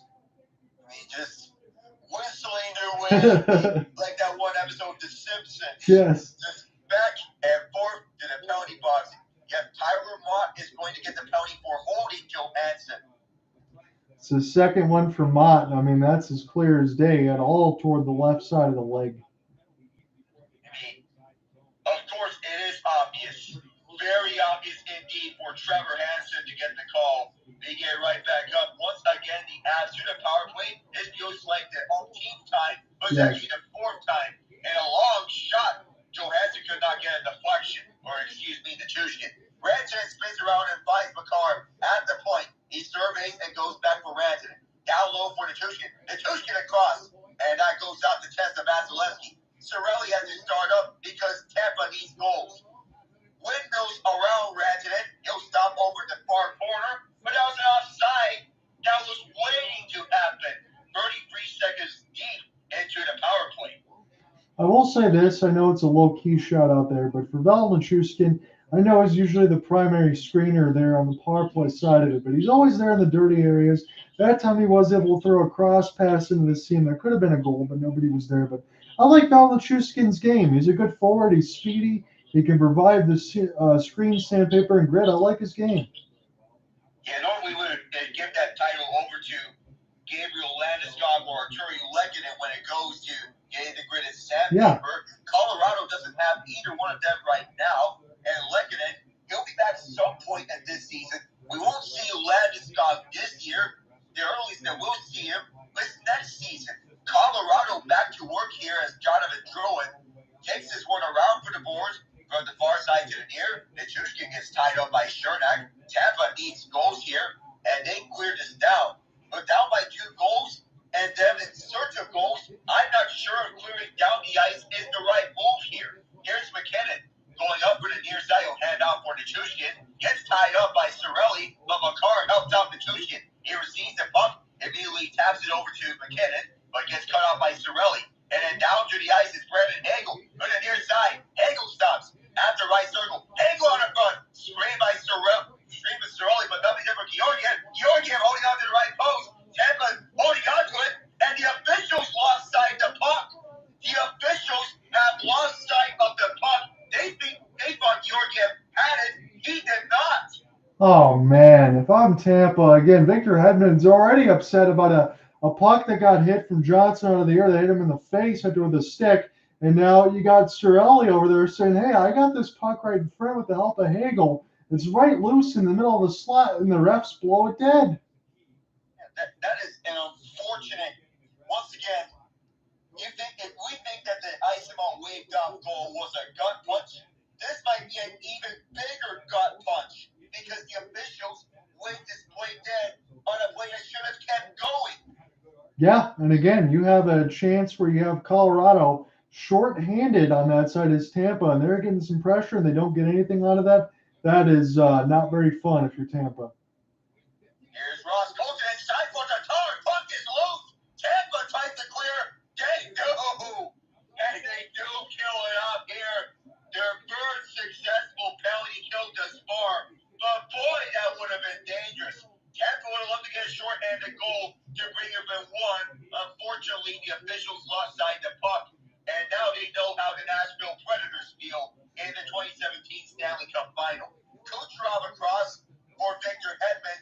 He fires it in. Georgiev slows it down. Joel Kivaranta could not play it down. And then Pervix had his shot go off the skate blade of Georgiev. Point. Hands on to the right side for Pervix. Pervix goes down low. Steven Stamkos is tied up by Jack Johnson. Stamkos tries to find someone. Johnson takes it away. And Colorado clears it down. Here comes Drouin. Jonathan Drouin tries to do it again. But once again, he is tied up. This time by Pervix. And pivoting right on the entry is Kucherov. Another takeaway there as Tampa once again could not find time and space. Draw pass for Miles Wood. Wood at the right circle. He'll pivot and find Colton. Colton fires. This one's wide. Would love to see a goal from the ex-Bolt. Right back for Wood, the former Devil. He lost the handle but got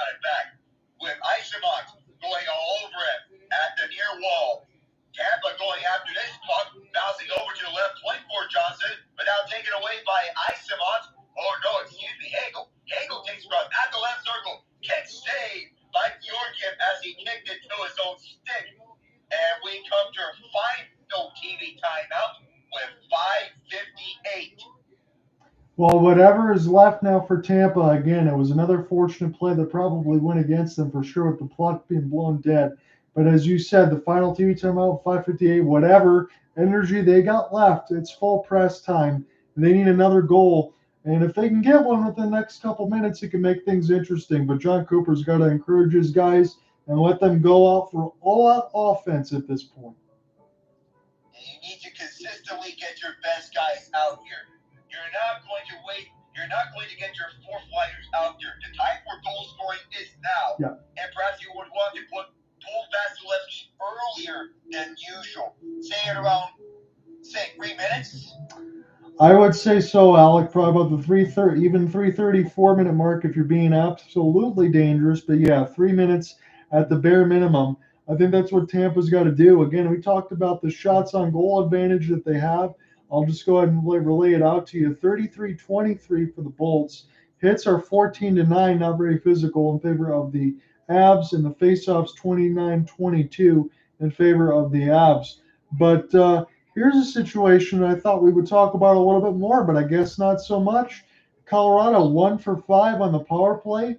Tampa 0 for 3. So specialty teams, not all that special in this game. Not really, especially with how dangerous the Avs are on the power play, of them scoring on the power play for the 8th straight game.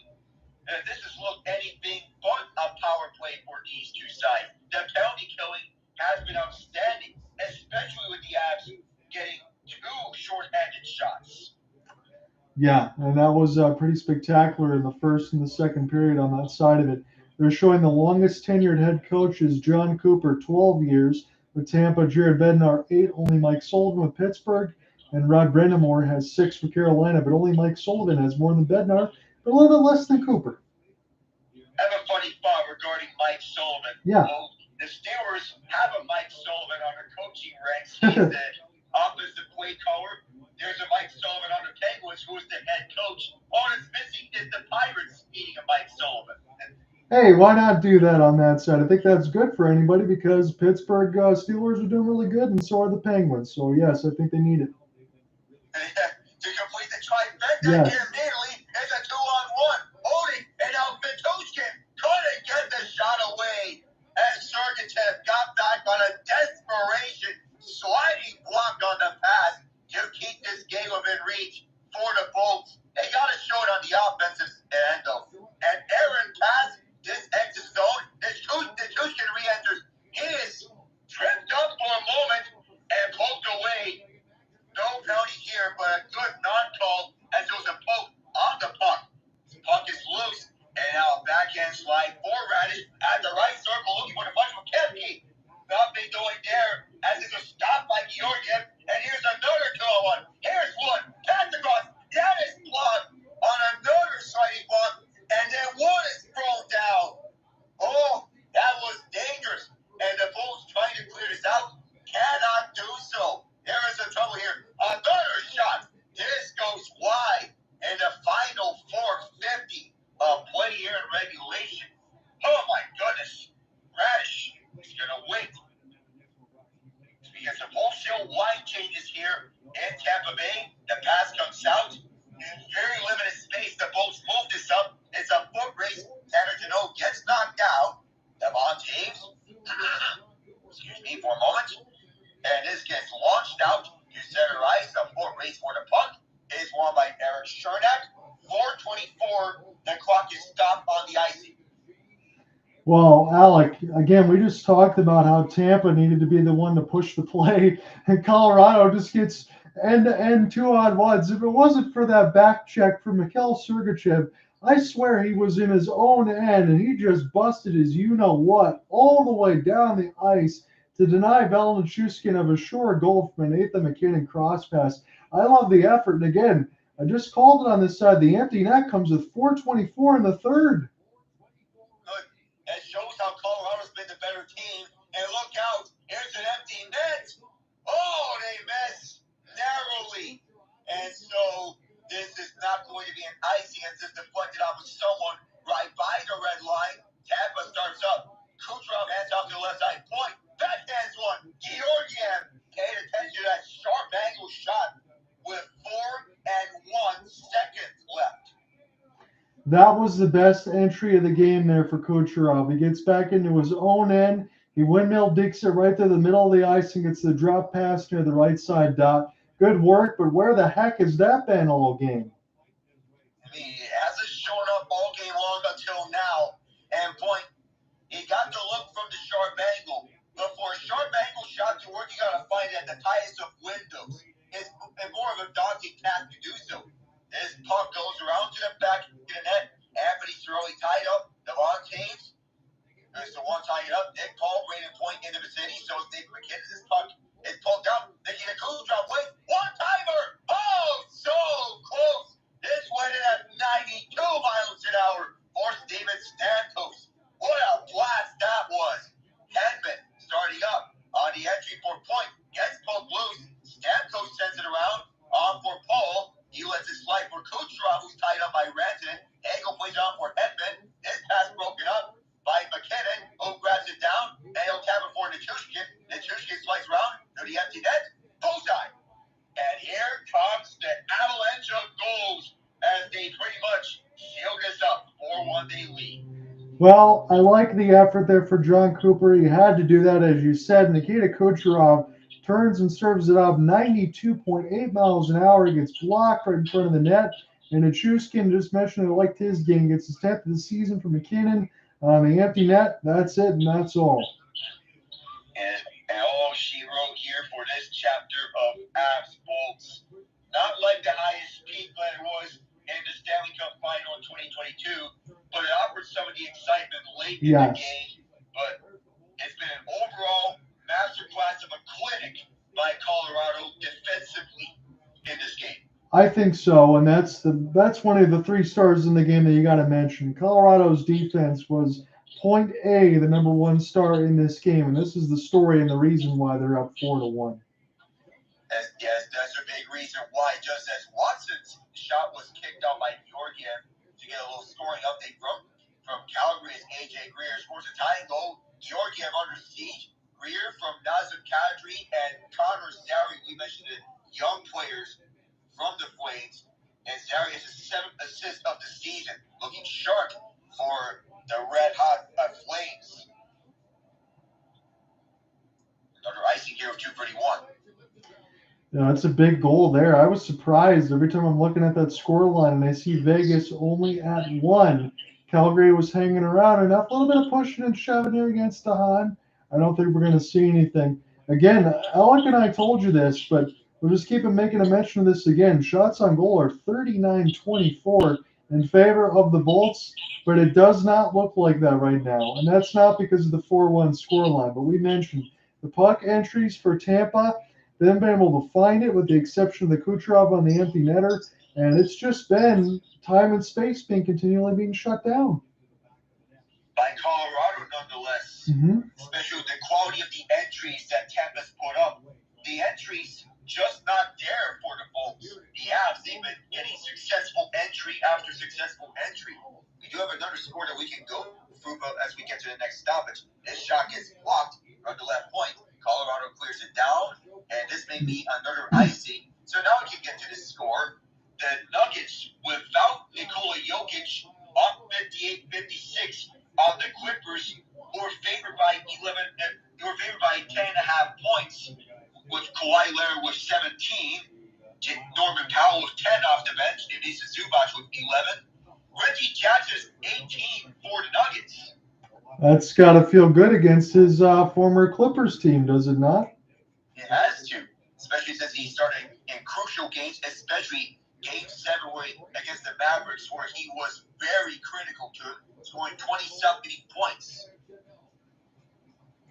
So now 2 minutes left here in this game. Nick Pervix trying to get one back, perhaps for pride for Tampa Bay. Logan O'Connor gets slowed down. Tanner Jeannot on a one-timer left side. That gets blocked by Jack Johnson of all people. And Johnson, he does the rest here. WSL was gloved down by Radish. And, heavy hit on Michael Eisenman. That was the heaviest hit that we have seen all throughout this game. That looked like a car crash. And here come the scuffles. Wow, I know you're a little bit ahead of me on that one, but that was a heavy, heavy blast near the right side boards. And again, I mentioned Curtis McDermott sometimes. He's scratched. He would be one of those guys that would fight. Easemont's in the middle of the scuffle as well. Again, he's trying to be in the middle of everything for Tampa. Oh, it feels like it was initiated by Tanner Jeannot when he shoved down Jack Johnson. And Johnson knocked down Easemont in response. It looked like a little revenge hit from Johnson. Boy, that was beautiful.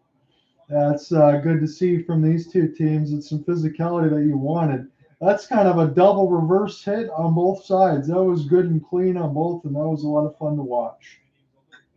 So we can assure you one thing, their nights are done for here.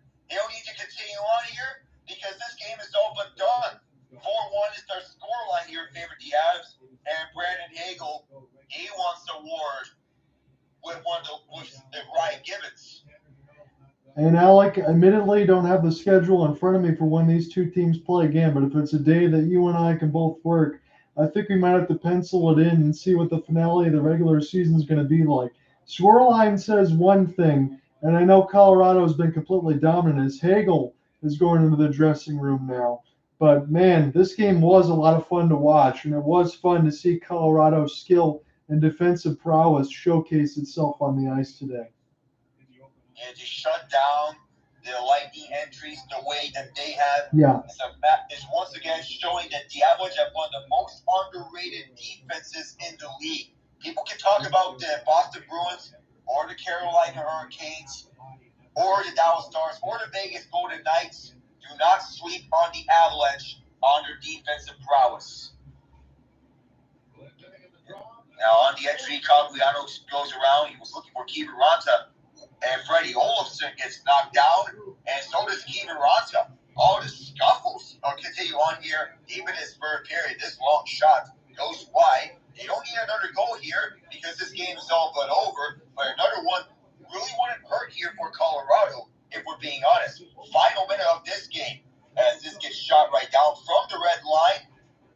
There's no icing here because, yes, it is shot for the red line. Bowenbeier backhands this one out, and Tampa will start things up with 45 seconds left. Darren Radish will control from his own end. 40 seconds until this one is officially on the books. And now Radish will start. He's going to go over to his left side for Perbix. Perbix fires around. Georgiev comes out of his net. 30 seconds left until this is over. Around is Anthony Cirelli. Give and go for Nick Paul, and immediately gobbled up by Georgiev from the high slot. And it stops with 24 and 3 ticks. So that's essentially going to end this game, and Colorado's going to take 2 big points. Again, the first period could have been anybody's, but the last 40 minutes, it's been all Colorado. I know there's been that long goal for Anthony Cirelli off the pass for Hedman, but that was with 30 seconds left to go in that period side of it. Colorado's played a great game, and also, out of all the talk that we've had about the defense, I got to shout out Alexandar Georgiev. He was really, really good in this one. And there's stoppage here. I want to mention something about defense. In the first college hockey action that I got to cover between Cornell and Boston University, Cornell did put up a defensive masterclass and completely held off Nicholas Celebrini off the goal sheet at Red Hot Hockey at MSG on a 2-1 win for the Big Red. So again, I wasn't able to join you for that one, but I know we talked about as far as NHL's top prospects and teams. Glad to see that the college hockey showcase of defense was just what you would expect because it's hard to keep talent like that off the board. It is very hard. And now we have come to the end of this game. Colorado with 40 saves from Alexandar Georgiev as they go up 4-1 and seal it up, catching lightning in a bottle. If you would have told me that Alexandar Georgiev, and I didn't have the counter in front of me, if you would have told me he made 40 saves, I would have told you were a liar. But he had the same amount of saves that's on his jersey. That's a nice pointing out there, John. Yeah. 40 saves on the dot, no more, no less, just right. I mentioned Goldilocks earlier. 40 saves, just right for Georgiev, given the jersey number. Just right it is. Yeah, it was a great game for Colorado. I think Jared Bednar has got to be very happy with. I know sometimes we'll go into the post game and mention this team could work on this, or I'd like to see changes of this or that. Honestly, for the Avalanche, I don't have anything to tell you as far as what I think they could change. I thought they played a perfect game. Yeah, if they can keep this up, then they may be going on a neck-and-neck battle with Dallas for the Central Division. We're not going to count out Dallas in any which way. Winnipeg may be under tails, but I feel this Central Division may be a two-man race now between Colorado and Dallas. That's where I would lean as well. I like Winnipeg. I like the talent that they can bring, but I still feel, even though you have Scheifele and Connor, and when Hellebuck does get a chance to come back and get underneath them and all of that, that they can be good. But I still will lean with Colorado as my number one, Dallas as my number two. I know Dallas went farther, and I know last year the Seattle Kraken got one of the upsets of all upsets. It would have been the biggest one of all time if not for the Florida Panthers beating the Boston Bruins. But still, nonetheless, Colorado, to me, Alec, they might be on a little bit of a revenge tour. It feels that way, considering that they have revitalized the depth with Ryan Johansson, Miles Wood, Ross Colton, and Tomas Tatar. And it feels strange that Tatar had to wait until late in free agency to get signed by an NHL team. And if I'm Tatar, I could be happy that I'm on a contending team like the Avalanche. Yeah, because he could have been played anywhere. I mean, he was the plus-minus leader last year for the New Jersey Devils and played a big part for them. And then the Colorado Avalanche says, come on down. We're going to try to get some work for you here. And that's worked out pretty well. Tomorrow should be another really good game as well. Admittedly, I'm not sure how much energy Florida is going to have off the back-to-back, but it's going to be the Florida Panthers and the Toronto Maple Leafs. So I'll have that call for you about 7:10 Eastern on that side. If Alec does want to join in, he definitely can, but I will see you tomorrow on that side. And Alec, good work today. This was a lot of fun. Thank you for joining me. Hey, tomorrow I'm continuing my coverage of the in-season tournament as it's the last game of group play. So I may not be able to join you, but if you're looking for in-season tournament, I'll be covering the Milwaukee Bucks and the Miami Heat, another South Florida team as well. So yes, we'll be both covering South Florida teams. Yeah, those are going to be good matchups. So stick around in the Twitter space at @Yunzer Alec for Alec Nava and myself on that side. We got hockey and basketball coverage on the Twitter space and on the YouTube side. So hope you guys enjoy it. We'll talk to you soon. Alec and I will work together again very soon on that side. And again, man, it's always a pleasure. I will keep in touch with you. See you guys. Good night. See you.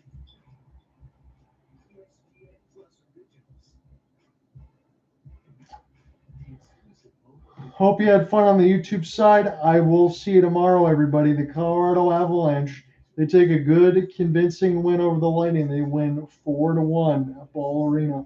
That one was a lot of fun, and I will see you guys tomorrow. Peace.